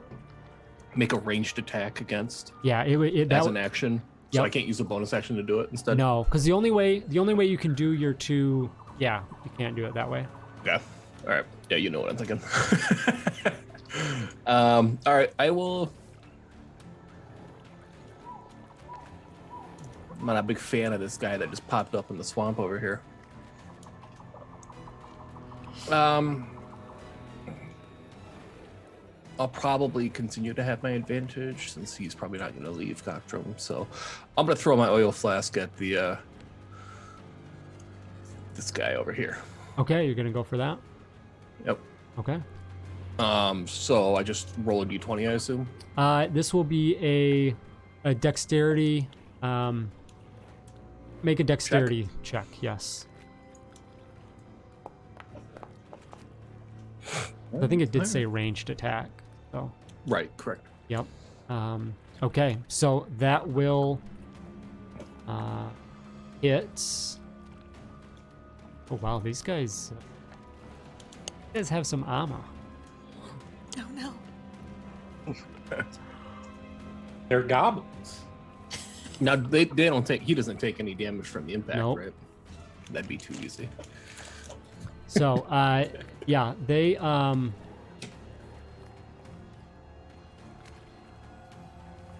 yeah, you throw that across the swamp and it hits him with a shatter and just drenches him in it, and you see him kind of confused and annoyed and disgusted by this gross oil that has just covered him. Anything else? Mm. You Are do these have actual like taller bushes or trees in front of me? a little bit, yeah. One that I could take a cover under or behind, especially given my size. Yes, absolutely. I think you can actually hide behind a person too, can't you? I think that's one of your features, but either way, you can, yeah. Yeah, I won't hide behind a person. I won't be that cowardly, but All right, so you bonus action hide? yeah. Okay, so give me a stealth check.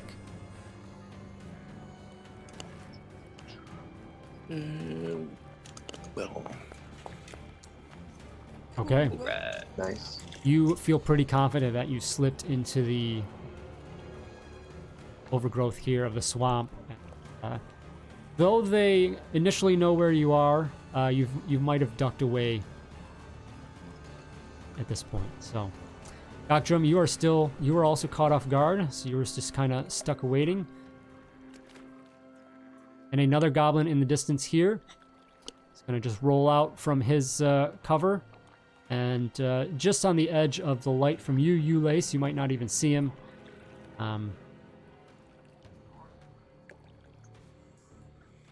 Maybe. Yeah, he's in the dim area.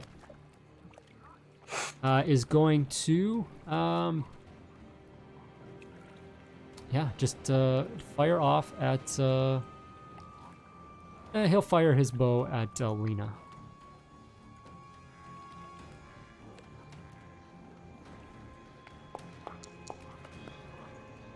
A 15, Ouch. which should hit for 5 points of damage. Eesh.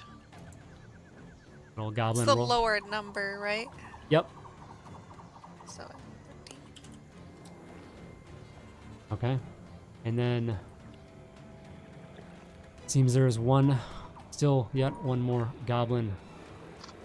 That, as you guys look around and they all pop out, 3 of them look, and you can see on the tokens, so 3 of them kind of look a little closer, and then these 2 that seem a little more specialized, if you will, they've got their globules, their potion bottles and things, and that's where the ones that threw the potion. And so this one is going to step out and saw you throw that oil at his counterpart, Lace, and sees that you hid, and is going to go ahead and make an attempt to try and find you. Say, where the hell did you go?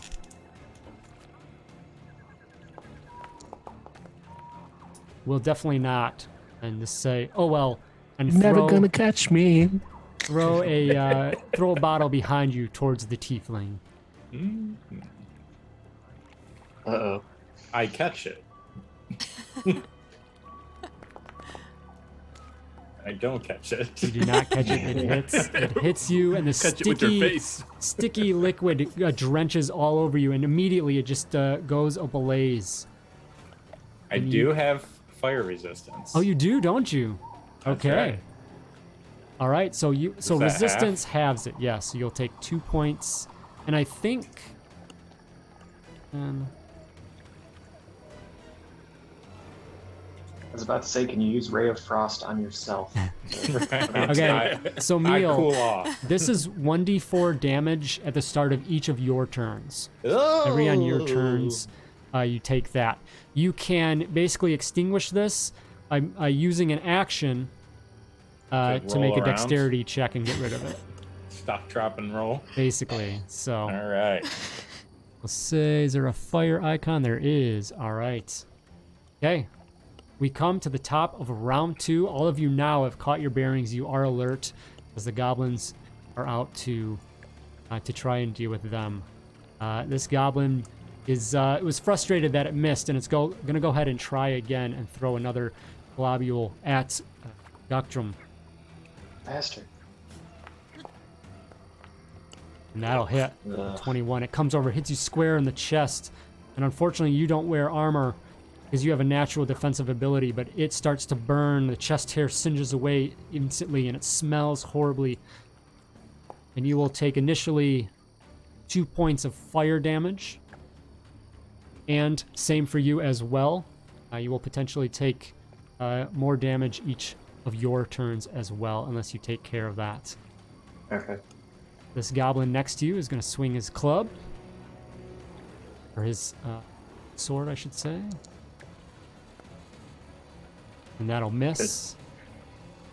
And this one here that is covered in the oil is going to make a perception check against you, Lace.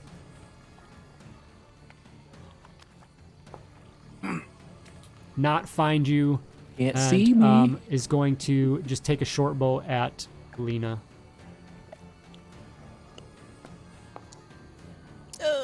Ooh. That's gonna hurt. Is able to see the taller elven standing out in the middle of the swamp here, and it hits you square for. Ooh. That's not good, is it? That is not good at all. I think I am unconscious. Puts you down. Yep, I'm at 0. Oop, not 130. You see as Lena falls over into the swamp with a little, a wet thud in swamp ground there as she succumbs to the goblin's attack. So So it much is for that your quiver. turn. It is your turn, Lena. Please give me a death saving throw. You need to do this from your sheet. Where's it at? It is in the Is it a hit dice? in Nope, the it'll be right. under your attributes. See where it says and second then- wind for you? See death saves?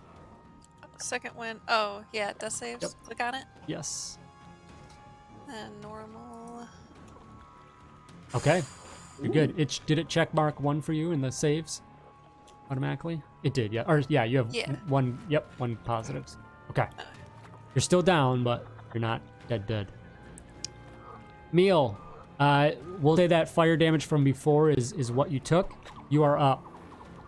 So I take another 2? Nope. Well, it's at the start of your turn. round. Yeah. So yeah. All right. So you'll have to help me out turning off the light, but I'm going to dismiss that light cantrip.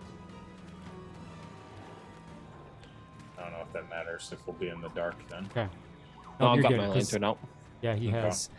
So Lace, this is kind of another thing. You'd be holding that lantern. And I was gonna say, Oh, do you want to like true. set that down? Yeah, I would have set it down before I went and hid. So that way I obviously didn't give away where I was, because that would, Where were you at? Like there, say? I was up right here, I think. Ooh, Okay, that's fancy.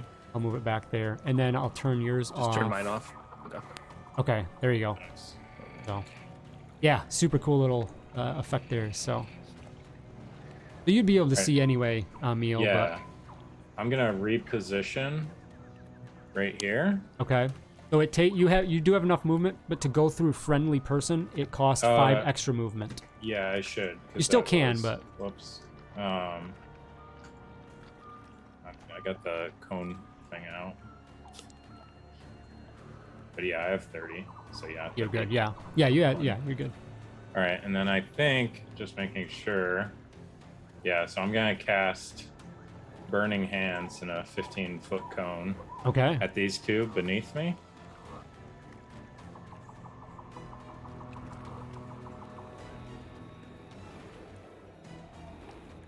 Looks good. Cast spell. I don't know. Can I rotate this? Click it and hold shift or move. Sorry, hold shift and then use your mouse wheel.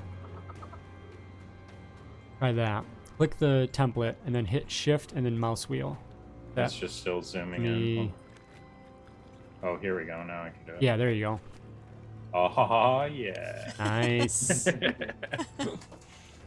All right. So they make a saving dexterity throw. Okay. So this is the left one. Mm-hmm. Ooh, that's gonna succeed. Yeah. Is it? Wait, Yeah. 14. Okay. I saw 15, but that makes sense. That was the range. And then the other one on the right. Yes. 13. Meet it, beat it, unfortunately. These two creatures that they're dealing with fire themselves, they just maybe were prepared and jumped out of the way for They that. suck. So unfortunately, but All right. it's half as much damage on the save, so you still throw the damage. Gotcha. And then can I use an inspiration token on damage rolls? Is that a thing? Generally, no. If you want to, if you want to use your like natural 20, I'll allow that. Yeah, that probably no, would be this is a weird. tough one Yeah. because of the multiple Yeah, dice. That's fine. Yeah, I'll just roll normal. It's fine. They're all going to be 6s.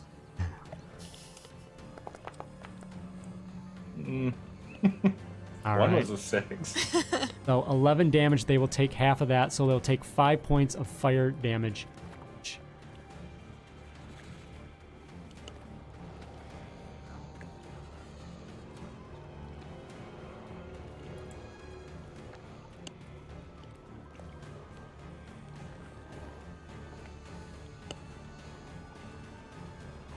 And then can I try and make my dex put out the fire as a bonus action, or does that have to be a main action? That's an action. Yep.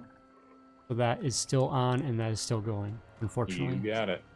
That's it for me then. Okay. So the blast from your staff goes out, and before you guys saw this cold energy fly out from his staff, and now he seems he's turned to, the opposite end of elemental spectrum. As flame now shoots out from the staff in a wide arc towards these two little goblins. And they're very nimble, and they do jump out of the way, but it still catches them both, and they let out a little cry, each of them, as it burns them pretty significantly still. You think that if you would have caught them, and they didn't get out of the way, you probably would have taken them down. They both look like they're burnt pretty bad. Any movement, or are you staying put? I think because I'd need double movement to get through Lena, right? Again. 20. You can move. Yeah. No, you would. Yeah, you really can't move past anybody's. Yeah, that's what I thought. Okay. All right, yeah, I'm good. Ulace, you are up.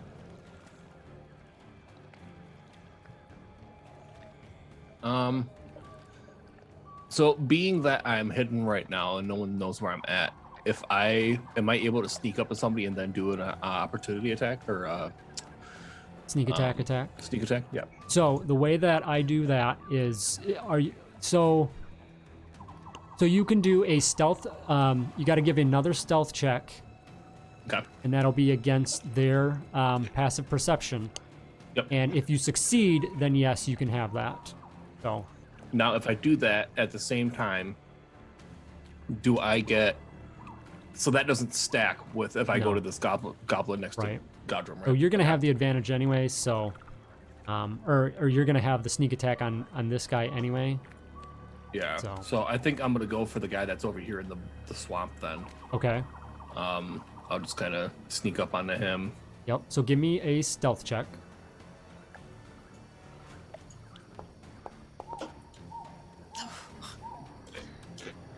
You have you have 2 rerolls still. Use one. Yeah. Okay. Ugh. Okay. Unfortunately, as you try and sneak out from the bush, you step into the water of the swamp there a little too loudly. It splashes and ripples against the goblin before you, and you see that his attention does turn your way, catches sight of you. So you will not gain hidden advantage. So your attack would be straight. Okay. Well, here we go. This. Oh, whoops, wrong one. There we go.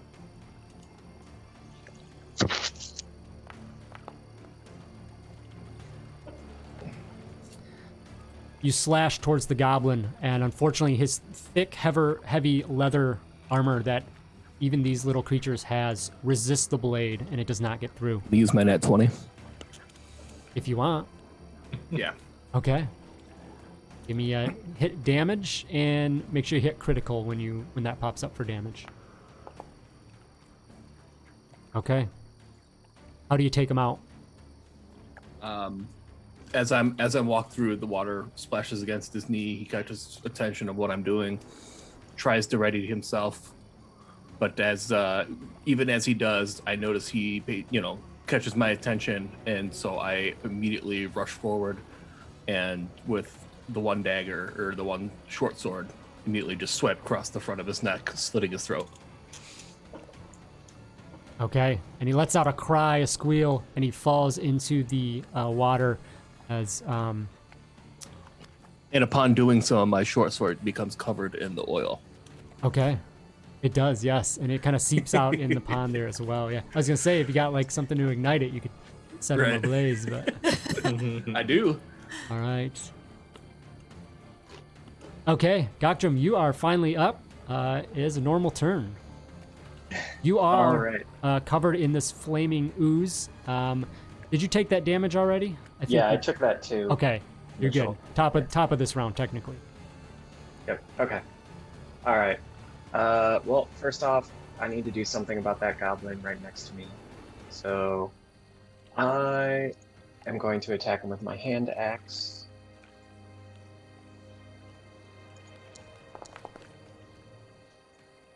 You swing out with the right hand and slashing through, and the leather armor of the goblin does nothing to resist, and you do cleave through. You hear him cry underneath that. Give me damage. All right. And as the axe comes through the cleave, how do you take that goblin out? All right. This hand axe, I take a big overhead swipe and come down straight in the middle of his face, splitting his skull in half. Frustrated and annoyed with these creatures, you just are taking no prisoners, and you just see a heavy like quench as it hits and splits open a little bit, and you have to like shake the hand axe off a couple times to get the goblin to fall off of it, and it eventually slips into the bubbling water as it gets dark, as its blood oozes out. Anything else? You still have Right. bonus action attack and movement. Yeah, so for a bonus action attack, I can throw a hand axe. Yeah. So you can. Okay. In that case, my bonus action, I'll throw my hand axe at that goblin straight to my south. Okay. So, Is there anything I do different to throw it? Yes, it will be a dexterity throw for you. So go ahead and roll. Yeah, I think you add proficiency. How does...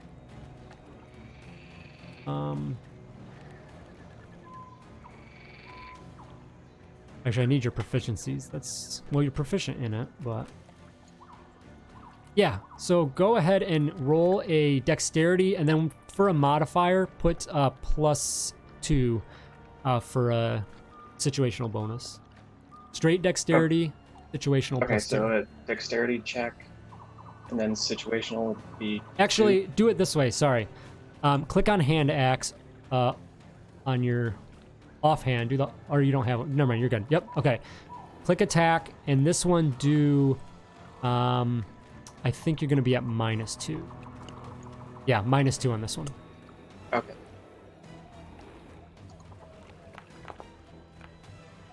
Oh, Okay. Rough roll. You want to use one of your re-rolls? yeah, I'll use a reroll. Okay. So got one left of that. Attack again. -2. Oof. Really? You're not one to really throw the axes. You Clearly. spent all your luck there in the archery range, it seems, and it just goes wide of the goblin before you and lands with a thud in the swamp. Any movement? No, I think I'm good where I'm at. Okay. This goblin in the distance here sees that some of his counterparts are kind of going down, but he's still going to remain in the fight and is going to pull out his bow, short bow, and is going to go ahead and attack Gactrum.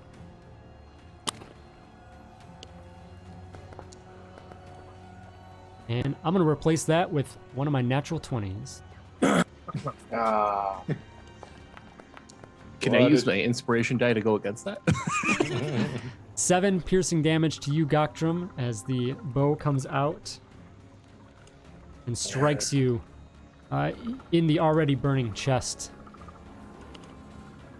This one of the alchemical goblins is now up here and is not happy with Meal, and is going to go ahead and attack My bad. you.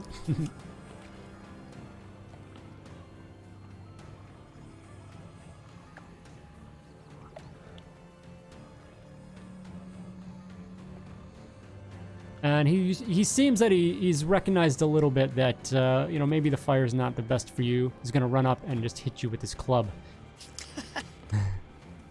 Classic. With an 8, which Not will enough. miss.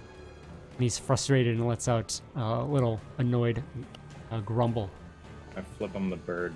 You come to the top of round 3, and the other one is going to come up and do the same. Bring it. Actually, and this other goblin, I'm gonna go back to him. He's going to bonus action take disengage and run away from you, or at least from direct contact. And then this one's gonna come up and hit you with the club as well. No whammy, no whammy. And that Ooh. will hit. Whammy. Ooh. Oh, a -1, I forgot. 3 points of bludgeoning damage to you, which is Okay. still significant for the tiefling. That's right. And will also disengage and retreat back a little bit from direct line. 2 goblins are out. Lena, you are still down. Give me another death save. Okay.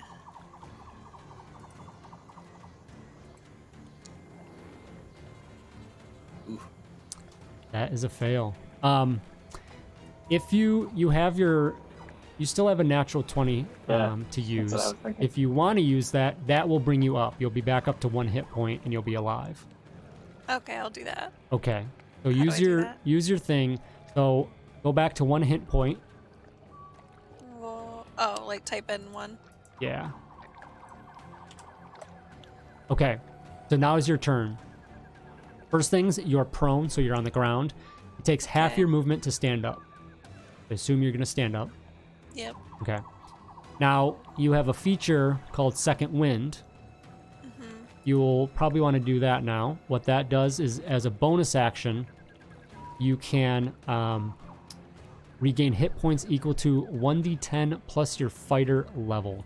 Go ahead, click on your character, go up to Features, and then click on Second Wind. And it should automatically do all good things for you. Usability. What? Yes. Yep. Do I click healing? Yep. Normal. Nice. Are you? No, that's a 10. Oh. Oh. Yeah, that's a 10. That's You what get you wanted. 0. Okay, so You die again. it didn't add the health back, so put the health in, put plus 12. Okay, so I'm at 13. Yes. Okay. Okay. Not That's bad. one. That's my bonus action, so I still have a main action. Yep, you have a regular action still. Can I shoot my arrow over top of Yes. Neil? Yep. And you also have, I have if you want flaming as well, arrows. you also have Action Surge as a feature. Surge, which is. Oh, What is that? yeah, never mind, you're right. So this gives you another action. So you could take 2 actions this turn if you want. Sure. Okay, so you go into action. So Lena, on the ground, she's able to shrug off unconsciousness and come out of it miraculously. You guys see around her. She stands up, gets to her feet, shakes off, and just something inside. You've known her as this a little bit maybe proper, stuffy, noble type. But you've seen in combat that she can really go at it. And just something re-energizes in her, and you can see that, all right, shit's about to go down. So you reach in and you grab one of the flaming arrows and pull that out, knock it against your bow. For your first action, who are you going to attack? Do I have to do the action surge first? You do I can just click it my if you attack? want. Go ahead and click it. Okay. Do I do it? Wait. It's really just a mark that you used it, so. Okay, so do I just click standard roll then? Or what? Action surge? There shouldn't be anything on there I don't think you need to do. Oh, Is it telling you to? yeah. I mean, go ahead and click it, I guess, but. Usability. Oh, there you go. Yeah, okay, that's weird. Okay. It just, yeah. Okay, so now I will go to my inventory and do my longbow. And who are you going after?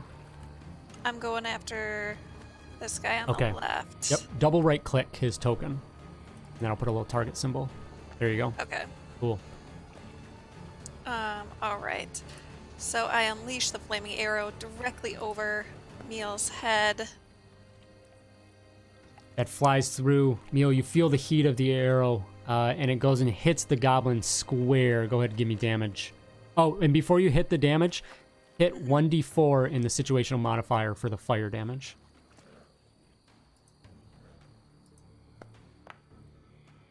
Oh, yeah. It just hits this goblin, and you might have ignited his globules as well, his other ones he had on him. He just goes up in a screech. How do you hit him? How do you take him out?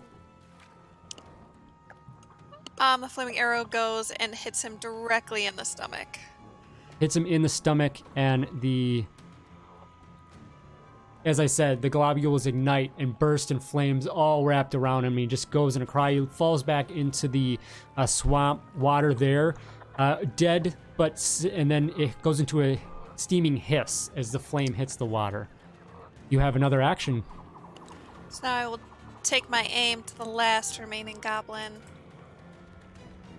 with my longbow, my other flaming arrow, and I unleash.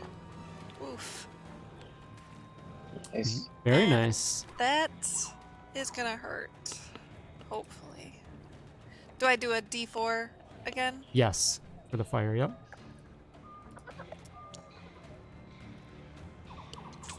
You hit the other one, same as before, right in the stomach? Yep. Okay. The other goblin takes an arrow square in the chest again as well. Same thing as the other one, bursting into flames, falling back into a hiss as the flames hit the water. And that one goes down. Lena, that is your full turn. With that, you just let out at the end of it a heavy sigh as you've come up from unconsciousness, went into your surge, and then taken on 2 of the goblins. You do technically have a little bit of movement if you want to do anything with that, Lena. I'm good. Okay.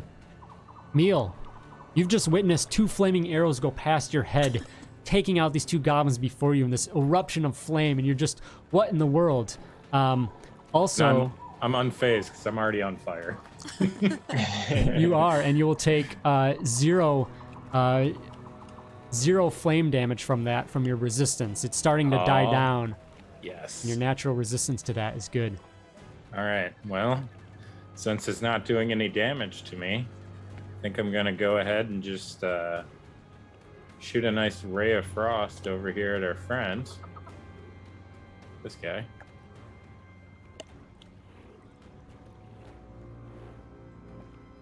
And I'll go ahead and use my 20 on this guy. So I guess I'll roll the attack, but we'll just pretend it's a 20.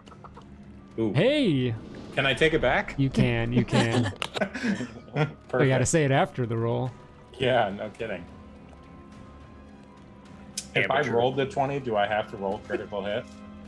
Or does Yeah, it do click critical hit. that? Oof, still disappointing. Yeah, rough damage roll, but...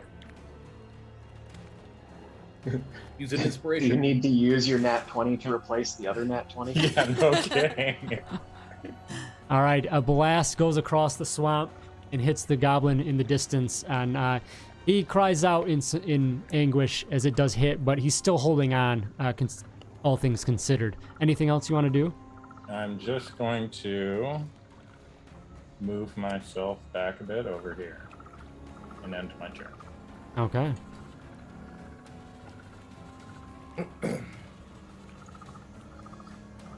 All right, Ulace, you are up. We have one that you can see, one little goblin creature left. I am going to, let's see, make sure I'm doing the correct amount here. Yeah, I'm going to move 20 feet towards them. And then, this may be a bit of a stretch, but I have to use an action to take out one of my daggers instead of my short sword, correct? Say that again, sorry. My dagger, I have to use an action to take that out instead of my short sword, so I can throw it. So you get one free object interaction. So what you can do here is just drop your weapon on the ground, and then your object action is to grab the... Right. Yeah, so you can do it that way. Because you're holding your sword, right? Yeah, with one hand. Okay, so yeah, drop that on the ground. Because I do have a free hand, so can't I use my offhand to grab my other dagger? Yes, you could do that, yes. But are you going to throw it? Yeah. You need to, technically should probably throw it with your main hand is how that would work, so. Okay. It's kind of a, probably drop, you need to drop and then, because switching hands would be another interaction as well. Okay. Because you're always going to use your main hand first. And then the chances of me taking my dagger, wiping it in the oil on my short sword, and lighting it are... It's a lot to do, To try and ignite it? Yeah. It's a lot to do before just throwing it. So, all right, I will. Yeah, I'll just drop the short sword. Okay. And then go for the all right. ranged. Grab out your other dagger and did you? You're fine. Okay, it's fine. Go ahead.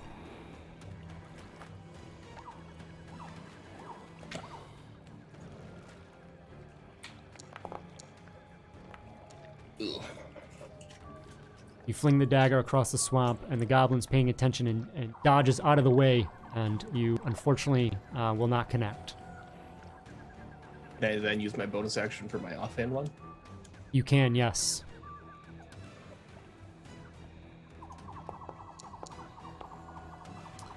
And that one, unfortunately, will also miss. So you are now down no daggers as they're stuck in the swamp nearby this goblin. Your sword is also in the ground as well that you'll need to pick up. Anything else you want to do? Any movements? Yeah. Let me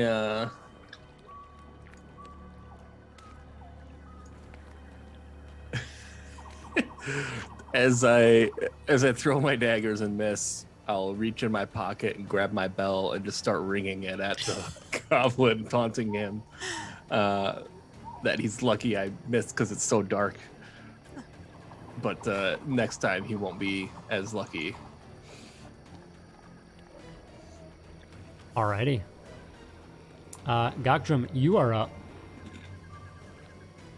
All right. So I still had that fire or the burn. Yeah, which one did you get? Yeah. Hit points, or no? You got the from the. Well, it was one of those. The grappling is what you got. Well, no, one of the things that the goblin threw. Oh yeah, at me. on you. You're right. Yeah. So you take. That's what it is. So you take 3 points of fire damage.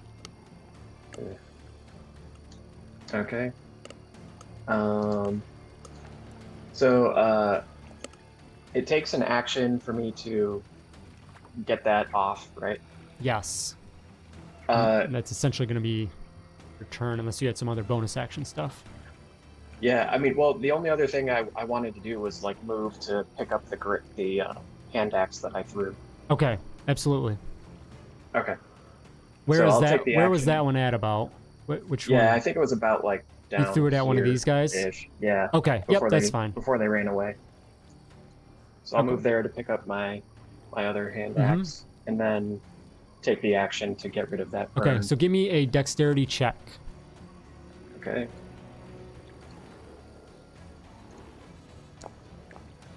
Oof. Ugh. Unfortunately, this stuff is sticky and like it almost gets on your hands. You have a really tough time wiping it off. Unfortunately, it doesn't. So you can try again, but you still are unfortunately succumbing to that. All right, the last goblin is up, and he is still frustrated with everything, and is going to go ahead and take a shot at Ulace with his short bow. With a 17, and that'll hit. Bow comes across, tagging. The little ringing bell gives nothing in way of intimidation. And you take 5 points of piercing damage from the arrow. And then the goblin is going to begin running away. You see him kind of wander off. You probably lose sight of him in your vision range, Ulace. But Lena, we come to you. You would be able to see him just on the range of your vision.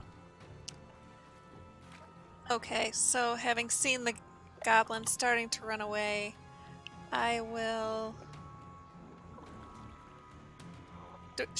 Do I need to move closer, or I'm still good? What is this You're range? good. You have 100 feet on your range, so yeah, you're Oh, definitely okay. good from there. So yeah, I just go with my trusty longbow.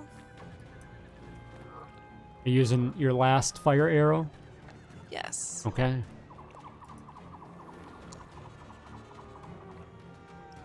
The arrow flies across the swamp as this goblin is running away. And unlike, or similar to the young Stark boy that didn't zigzag, he too did not zigzag. Give me damage.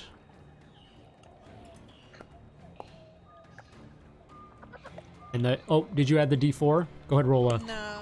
Just hit the triangle at the bottom, the D4 of the chat. Oh. See that? Oh, and then do I hit? Oh, roll. Roll, yep. Ah. Okay, 8 total. So, it was fine. You didn't need. You only needed your first shot anyway. How do you take him out as he runs away? Hit him straight in the back, propelling him forward from the speed of the flaming arrow, piercing him into the ground, Nice. erupting in flames Yes. across the grass and swamp. We need to add a lantern over there so we can. Yeah. That's like The from little bit of flame. burning The light corpse. up of the flame can be seen by all. There you go. Let's- there you go. Not gonna be that bright, but yeah, it's over there. He's flickering on flame. There's a lot of the swamp being lit up by flaming arrows and other things. So the last goblin is taken down in the back by Lena's arrow. The last of her flaming arrows that came in very, very handy. I'm glad that your counterpart was willing to share those. Looking over to you, Lace, I'm sure. But you still look before you, and you can you hear murmuring as it seems that the mayor, who still is here, seemingly in trouble, wakes up and says, "Somebody help, please! Please help! I think something is coming after me." Can we do a perception check? Yeah. You guys can go up to her as well, of course. We're out of combat, so movement and anything like that. So Okay, yeah. That's- I'll head over. investigate the dead as well. Actually, yeah, I'm gonna go to this guy and search his body. Okay. Ulace, give me an investigation check.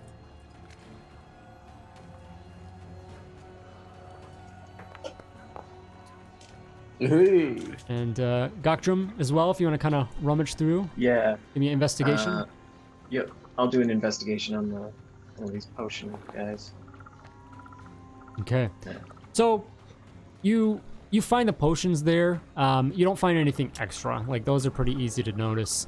But you do find those, and they have between look at both of them. Between the two of them, you find 6 of those little globule potion things. Okay. 6 alchemist fire. And then Ulace, you find his weapons. He has a scimitar, a small sword, and then a short bow, along with some arrows. But that's about it. Doesn't really have much else. Actually, he was carrying a little shield on his back as well. But beyond that, there's nothing else really of note. The other two, as you guys go up to the mayor, you can see she's bound next to something. Easy enough to get her off of that if you like. Yep. And she kind of slumps off and says, I take my lantern and set it down at the feet of the tree so we can get a better look at what's going on. over by her. Yep. Okay. And as I do that, I, with my other hand, grab my oil flask and just dump it all over her. Jesus, man.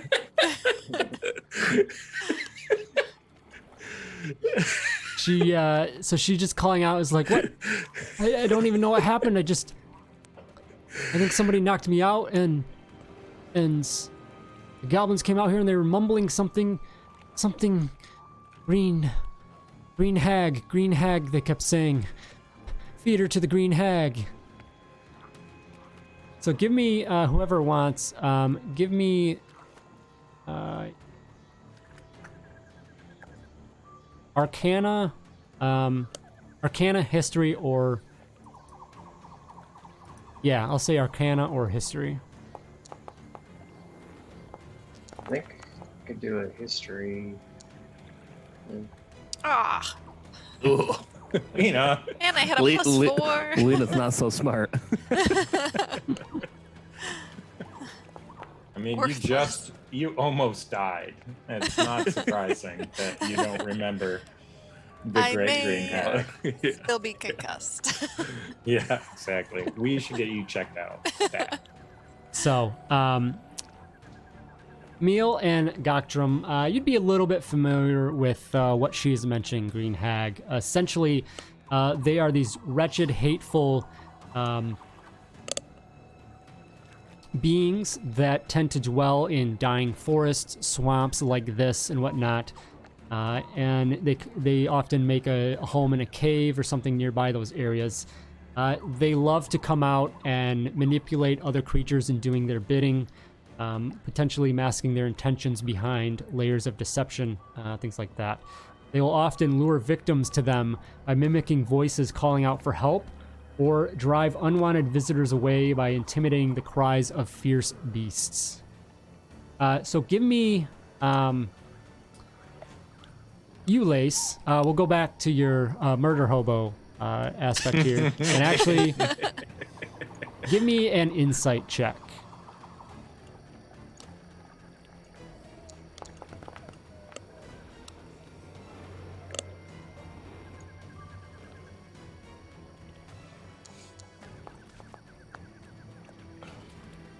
Actually, anybody else that wants to can give me an insight check as well. But it's going to be a tough one to beat. You said Oh. insight? Yes. Worth a try. I'm gonna use my last inspiration Okay. for a reroll. He looks good to me, guys. Hey. Actually, shoot, I don't. Yeah, with the D20, I wouldn't have even hit it. I don't think. No, I wouldn't. So as you see, the mayor seems to be crying, and then all of a sudden it turns into a laughter. Please help me. Welcome, my friends. And turns into, I don't have an image for it, but a And turns y'all into- doubted me for trying to burn her at the stake. turns into this evil-looking green witch, long, flowing, gross white hair that's spotty, gross, soiled and flowing robes around, and just all of a sudden changes as the deception falls away from you, or falls away, and she stands there looking at you all.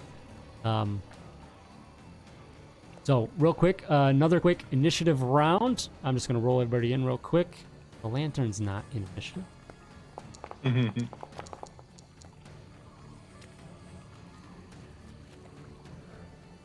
And the hag looks out at you, and it looks like she's preparing to do something to cast on you all. Goctrum, you're up. Do I still have burning on me? I would have Technically, assumed. you do, yes. Yeah, I was gonna say I probably should have so rolled here, around give me, in between turns. Okay, actually, we'll say no, because in between the combat, you guys can do, essentially, like, it's called Take 10. Not a 5e rule, but bring it over. Basically, you automatically take the time to succeed and deal with that. So it's totally feasible that you guys would have done that, so we can get rid of those conditions.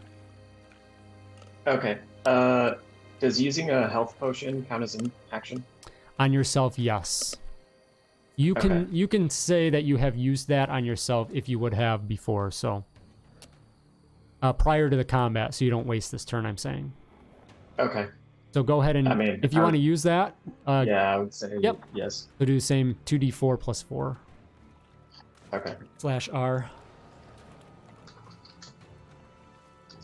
4 plus 4. All right, so I add 9. Right? Yes. Oh.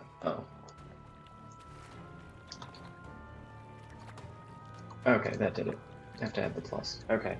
So I think I will move at least where do I want to go? I don't know if it matters too much. I'll move here so I can right next to her, and I'll do my hand axe again. Okay.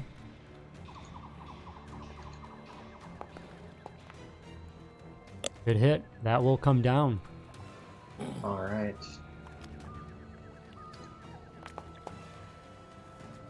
And that'll be 6 points of damage against the hag. Okay. And then for a bonus action, is there something different I do to do the hand axe again? For the bonus action? So on the second one, it's on the damage. We gotta take away the bonus, so it'll be straight. Oh, okay. Yeah. So go ahead and roll attack first. Okay. That's definitely gonna hit. Would you like to go, because you haven't used it yet, you've got your rage and reckless features. That's a good point. So if you want to use the reckless gives you advantage. You don't have to use that at this point since you've succeeded, but the rage gives you extra damage on your attacks. So if you want to go into that. Let's do the rage. Yeah. Okay. And it actually gives you resistance to damage types as well, so that might have been useful before. But, okay. So I'll add +2 on the second one. So go ahead and roll damage on the other hand axe. Okay. And that one is going to be at -3 because it's a straight D6 on the second one. Okay, so -3 for the situational bonus. Yes. Yep. Okay. So 3. And then it would have been a net -1 because of your rage. Or is rage only on one attack? Let me check.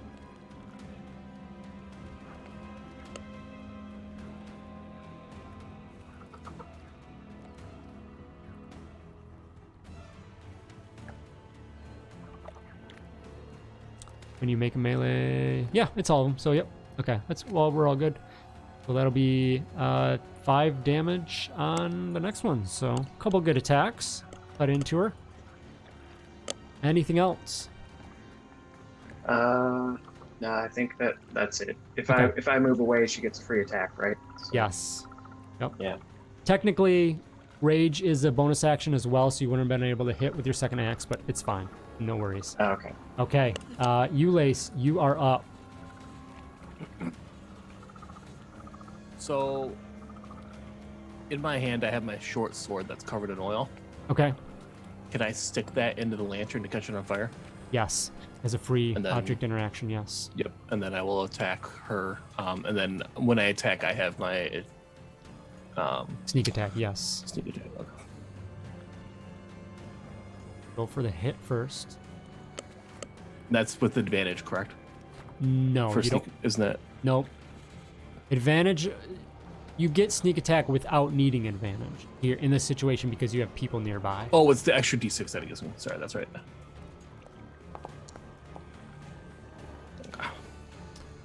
Unfortunately, it seems that this, evil arcane creature, mystical creature, has some sort of protective armor, and even though it doesn't look like it, that does not hit. You have a reroll if you want to use it. Yeah, I'll use a reroll on that.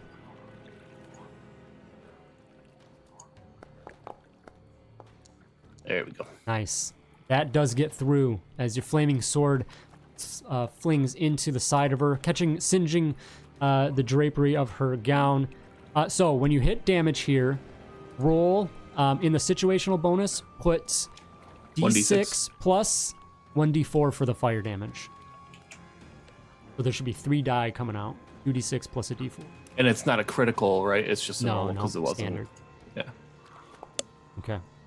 Ugh. Yeah, could be better, but still. 9 points come in to the hag.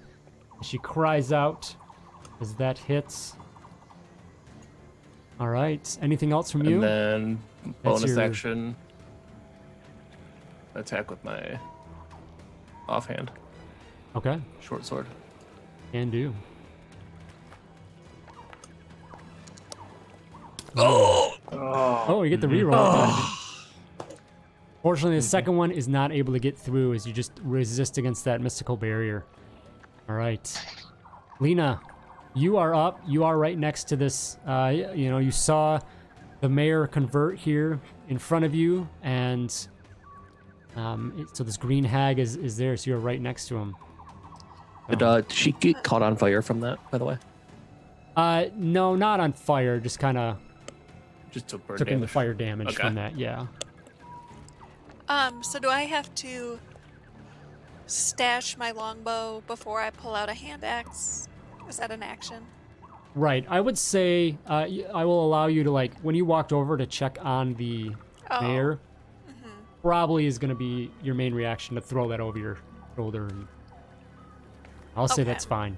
It'd be standard practice to put that away. So you can freely grab a weapon right now, whatever you want to grab. So if you want to grab the axe, you can go for that. Okay, yep, so due to the close range, I'm gonna pull out my hand axe. Okay.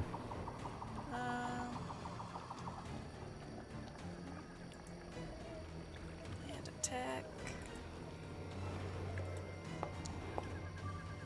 Nice. Very nice. Okay. So that does hit. Nice. Ooh. -1, yeah, from the. So okay.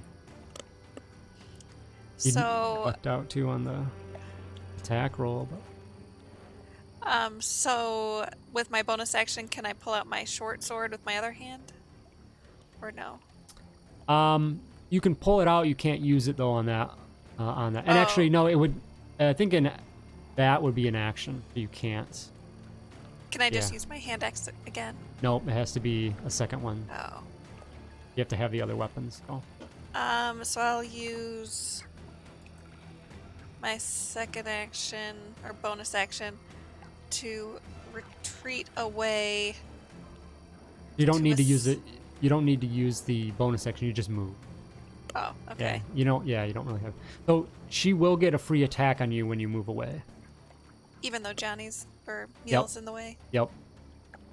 Anytime you leave from melee range, they get a free attack. I see. Try to use me as a body shield. I get you. So, but I mean, it's there's yeah, probably greater benefit to you being ranged. So if you want to try that, yeah. So I. okay, you rush away, and she is gonna strike out at you with some claws. How long are her claws? Well, it happens when you first leave, 40 feet. and luckily for you, that is God. going to miss. These are not some nice claws to get swiped by. Daggers. All right. The hag is up. She looks at you as taking these stabs and whatnot from you right now, and she just lets out a cackle, and she looks around at the group, intent on who to go after. And she looks down at you, Lace. So it's kind of probably caused between you and Goctram, and just looks at you, and is going to cast Vicious Mockery. Actually, no, she's gonna swipe at you with claws. Actually, we're going for it.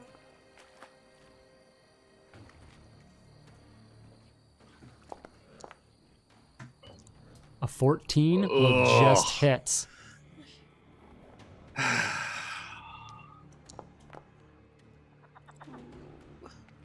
And you can see that there's got to be something extra behind this as the swipe comes across so heavy that is going to take you out, Ulace. Ouch. Ulace will go down. And the green hag just lets out a cackle. Ha ha! Ha ha ha! Meal, you are up. You just saw what this creature can do physically, and there's probably some concern. Yeah, I'll say. I am going to.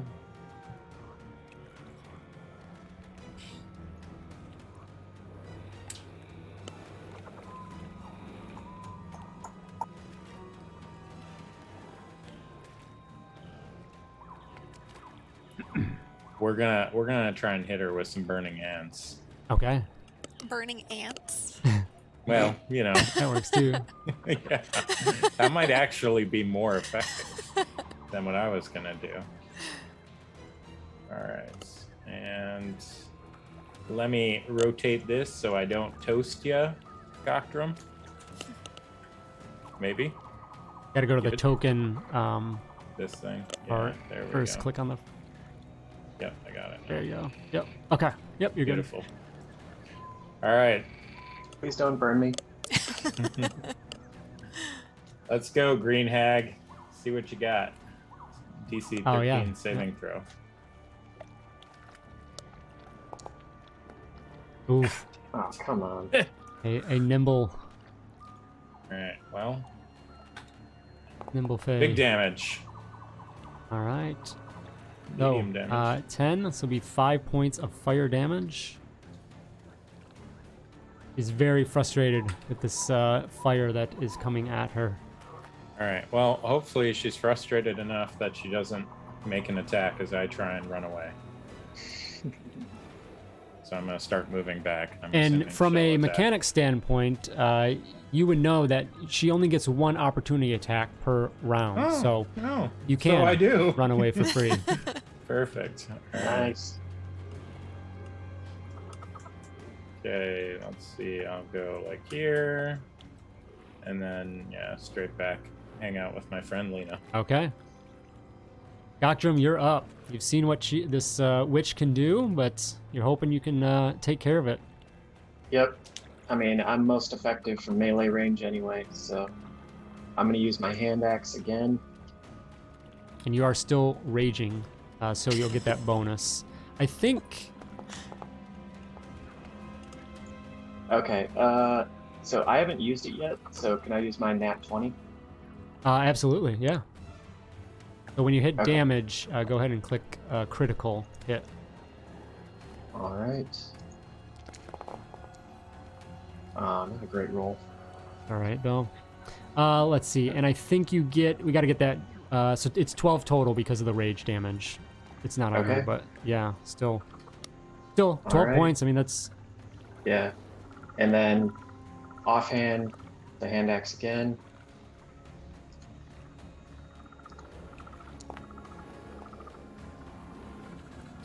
The second one, unfortunately, goes into her in this, just as I said, she doesn't really show armor, but there's some kind of mystical barrier protecting against, and Okay. it hits against that hard. And that one doesn't take. So, anything else? And just stay engaged. Yeah, I'll just stay engaged. I'll give her a free attack if I go, so. Okay. So it's at the top. It refreshes on her turn. So technically, you could move away if you wanted. Oh, so I could have a free move. Yeah. Her reaction doesn't refresh until her turn. Gotcha, okay. So you could technically move away case- for free. In that case, yeah, I'll move away. Okay. Thanks, guys. You Ace. got this. Give me a death saving throw. Piece of cake. All right, you're one in the positive. Lena, you are up. All right, now that I'm backed away, I'm going to pull out my longbow. Fortunately, I don't have fire arrows anymore, but I'll let this one go. Right. Alright. That's a good hit. Yeah. Then, ooh, Solid. direct hit. It rips off one of her claws. She can lets no out longer an evil attack. cry as it does as the arrow goes. I think it's probably everything on your end. Yes. Mhm. Yep, Oh, I'll stay arcane. in my safe haven far away. Okay. Oh, yeah. That's what that button does. It's like, Yeah. oh, thanks. All right. The hag is up and looks around and is going to look out.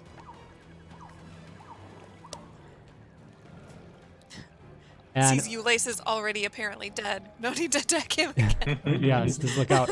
Is frustrated at the dwarf and looks over to you, throws a hand gesture towards you, Goctrum, and just cackles out. Run away like a little scaredy cat. Come and fight me. And cast Vicious Mockery as she calls out, trying to attempt an insult on you. So click your token, Goctrum, and then click in the chat saving throw there where it says saving throw. In the chat card, see that? Okay. Yep. Oh, just made it. Yes. So, with that, let's see, I think... Okay, yeah, so there is no, innately, okay. No effect, you succeed. You shrug it off, it doesn't get through to you. You can sense this pain beyond the verbal insult, but it does seem there's something magical in your brain almost that tries to get at you, but you shrug it off completely. And there is some frustration on the hag's end about that. She is going to, however, move up towards you, which might be a bad idea on her end, but it's still going to come after you. And... Meal, you are up. Oh, yeah. All right, well, my cone fire attacks have not been successful, so instead, we're going to use Magic Missile. Which... How many powers have you automatically used? hits. This was the Oh, final those one. other ones have been cantrips, right? Yeah. Okay, yep. you're good. I did the 2 cones, and then Yeah, this yeah. is spell number 3. I like to call it the kill shot. And it's going to be 3 darts. They're all going to hit her. And here comes Do you have damage. slots to upcast? Or you don't have any. No. You have second level. You don't have second level slots anyway, right? No. Okay. Right. Yeah. Yeah. So it's just first level damage. Oh, I don't no. know. Why did it only roll 1? Oh, It's- I roll each one No. separately? They're. Well, You they're just take all the 1 1d4s. times 3. Oh, okay. All right. Yeah. Well, whatever that first So one was. 2 points 1. times 3, 2. so 6. Yeah. Kill shot. You blast out, and they do hit her one at a time, hitting in these bursts of magical energy, and she's caught off guard by that. It's chipping away at her. She's definitely getting down there, showing signs, but still up. All right. Anything else? Yep. I'm gonna pat Lena on the back and then run all the way over here. Okay. That takes us top of the round. Goctrum, you're up. The witch has run towards you. All You're right. up. She apparently didn't get enough of my hand axes, so we're gonna go again.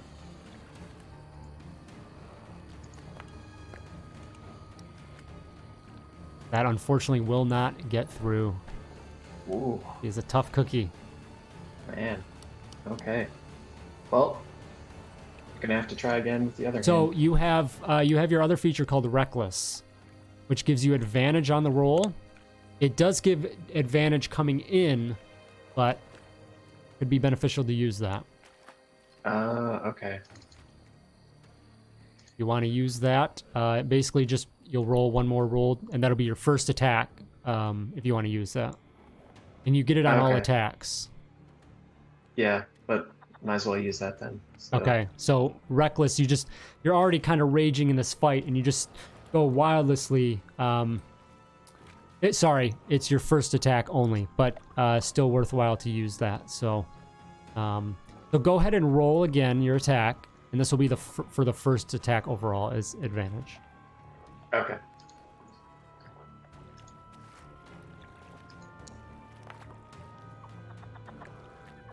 That'll hit.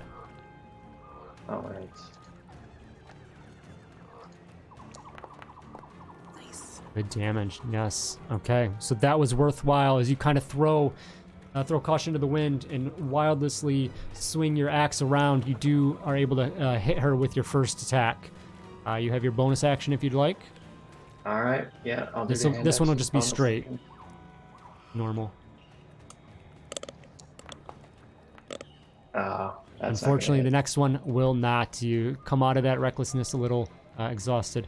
And actually, you have rage damage on that first one, so that's 2 more points. Oh, she is definitely getting down there. All right. Anything else? gonna. Nah, I'm gonna stay where I'm at so she doesn't get the free attack. Okay. Lace, another death saving throw.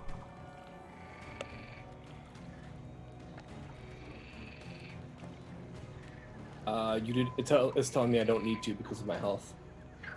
Why do you have health? Because you told me I have 1 hit point now. No, I didn't say that. When did I say that? Oh, I That's on the know. last death save. I said that you have 1. That's safe. Yeah. Got it. Sorry. No, you're good. You're good. Okay. I'm gonna add. You're at 2. Yep. 2 positives. So. Okay. All right. Lena, you are up. All right. Am I in too close of range? Nope. to... You're good. As long as Okay. you're beyond 10 feet or beyond. Okay. So yeah, I'm just going with my trusty old longbow again. Hoping this can finish her off. Nice hits. 25 will Nice. definitely hit. Go ahead. Let it fly. Ooh, a little slow on the damage there. It does not, but she's getting down there. She's definitely showing signs of pain. Anything else? Really just movement? Anything you want to do there? I'm just gonna shimmy away in between these trees. Okay. Kind of get away, get some cover. All right.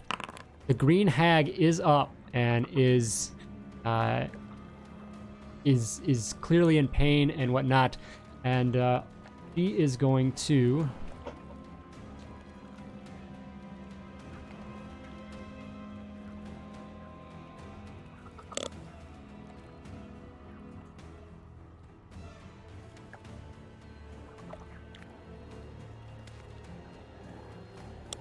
All of a sudden, you see before you, she just vanishes in thin air and just disappears, no longer to be seen from sight.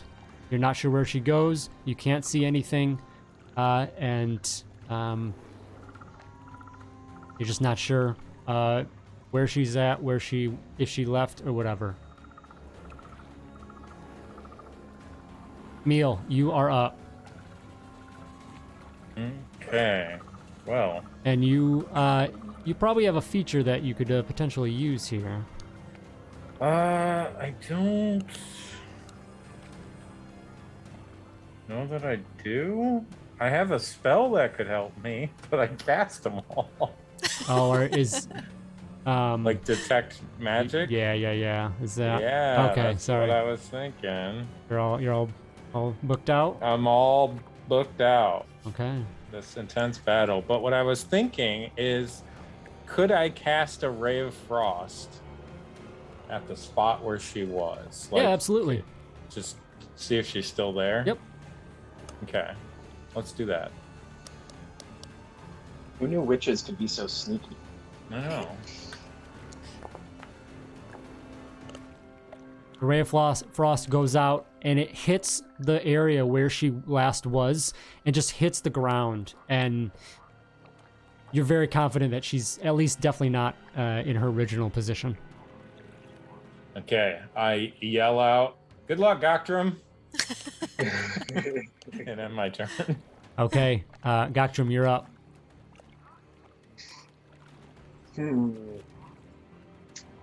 Well, Can you swing your axe around in a circle indiscriminately? Technically, Whirly yeah. barb. yeah, seriously.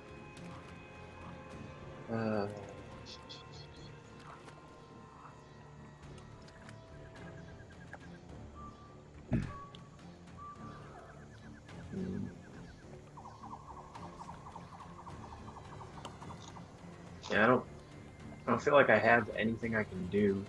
Okay. I have. Yeah, just take an attack, try and go after it, or Yeah, might as well try, I guess. you did notice to- that Meal did kind of throw that there, and you would have seen that hit, and it didn't hit anything, so. Right. So she's not where she was. Right. So she could be, anywhere. So you can, another thing you can do is called hold an action. So you're just kind of waiting for something to happen. So if you want, you can say, I'm going to hold an attack in case this happens. You want to say, if she reappears and she's nearby, I'm making an attack. Yeah, I'll do that. Okay. Ulace, give me another death saving throw. Third, maybe hopefully final to get back up. Nope. You're privately. Oh. That was a fail, though? Yep. Okay. Lena, anything you want to do? I think I'm gonna have to reserve my attack as well. Okay. At this point, after you kind of looking around as well, you guys hear in the distance a cackle from the hag that you've already heard a few times, but it's in the distance and it seems to be trailing away from the swamp. And a couple of you, it almost sounds like it's in your mind. You just hear something that says, "I'll see you again." And then the voice dissipates as the cackle echoes in the swamp in the distance. Meal, doing anything?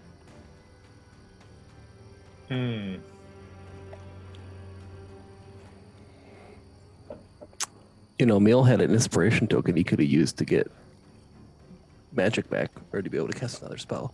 Is that a thing you can do? No. Technically. I was gonna say that sounds make it strong. easy. You? I thought it was just. These aren't rolling a dice. bennies Use from it for Deadlands. Can I get +10 to my attack with this inspiration token? Well, not Thank you. that, but like. I'm going to turn on my light, Okay. and then I'm just gonna go charging up here. Okay. See if I see anything. All right. You run around. Give me a quick perception check as you do. Okay. All right. Allowing the light to give you that extra vision on top of your natural tiefling dark vision. You look around, you don't see anything. You see no sign, you see no tracks, nothing. You're pretty confident that no one is around there. As we come around to the next top of the next round, you guys are all at this point pretty confident as that cackling echo fades deeper and further away from you. You're pretty confident that the witch has gone away and is no longer around here. You're just left listening to the odd creatures of the swamp, the bubbling of the swamp there. As Ulace also is hanging out. Goctrum, you would have been up next. Anything you want to do, you can go over and stabilize your counterpart if you like. Yeah. Or if you have, definitely. you guys have one other healing potion, yes? Yeah, we do. Okay. So I should have kept initiative order up. Because Ulace goes right after you, I think, right? Wasn't he right after you? Yes, he was. So, Oh, yeah, I think so. Goctrum, give me a medicine check as you go over to Ulace. Oh, I don't have medicine listed under checks. It's just under skills. Is it healing? Sorry, medicine I think is a different. No, what is it? I have No, medicine under skills. Yeah, but that's I don't it. have- sorry, a medicine check, but it's under skills, yes. Yeah, okay.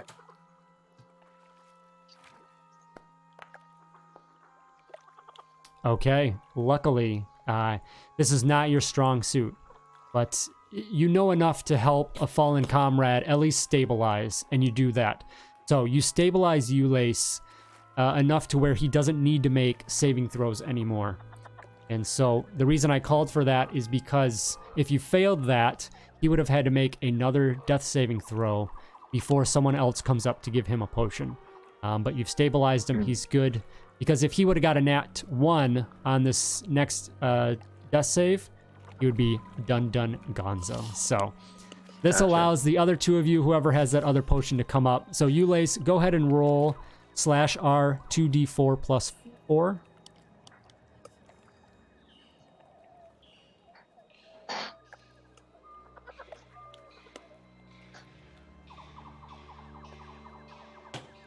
$2d4 plus 4. Yes. Okay, you are back up 8 points. Your eyes fling open as your counterparts who stand around you administering aid to you and bring you to your feet. As you stand here wondering what the hell just happened with the mayor, and is she still missing? Was she a witch all along? You gather yourselves and head back to the village to report your findings. Ulace, you have your temporary hit points, but maybe you save those for later for another adventure. You all make your way back to the village, where everyone is anxiously waiting. The party is still kind of going on, but as you arrive back to the festival, immediately everyone sees you return, and there's excitement at first, but then it turns very somber and sorrow as they see that the mayor is not with you. And one of her aides comes up and says, "I see that you weren't successful. Did you not find the mayor?" Nope. Green hag all along. Agree? What? That's right. She was a baddie. And now we're hurt. And we have no loot. The mayor? What is the mayor was a hag? The mayor was Seems an that old way. green hag. She was a witch that planned this whole thing. A grand scheme to have a party and then feast on That's the right. on the visitors. Summer festival trap, I think. This is some next level Hansel and Gretel shit. That's right. There's shock amongst everyone, and you see that they can't believe this, can't understand this, and say, well, perhaps the real mayor is out there still somewhere, but certainly that is something we can't deal with at this time. But please let us tend to your wounds. We do appreciate you again for what you've done. We have plenty of ale as well, plenty of good food, and I think we can offer you something additional as well. And another person comes forward with a few pouches, handing over a hefty pouch with some coin that after inspection reveals 25 gold apiece for your efforts. All right. That helps. I mean, I guess. As you all are healed up, your wounds are taken care of. You slide up next to the tables there in the beer tent, and enjoy some more ale if you want. The Gokdrum, they do have some other things that might be more your flavor. It's not just the berry ale, but you guys. Yeah, no more of that, please. You guys enjoy as much as you can the rest of the evening before you are provided with a tent to hang out for the evening and rest, and before you take off on your next adventure. Whoa. We did. And at this point, I'd say, with a couple guys, with all of us with some experience under our belts, if we get together again, we're going to go up to level 3. So let's advance into levels. Yes. So this is my secret plan to get everyone into a full-time campaign. Yeah, this is how There it's you go. done. Just bait you with levels. Exactly. So awesome. Everyone watching in chat, thank you so much. We're at $300 of the $500 goal, which is amazing. Thank you everyone for donating. I'm going to have another game tomorrow night. It's my regular Sunday game, Star Wars 5e. So if you want to see some Star Wars, that'll be at 8 p.m. Eastern time. So come on out and check that. And again, so much thanks for the support here and supporting this great cause. So With that, everyone in chat, thank you very much, and we'll see you next time.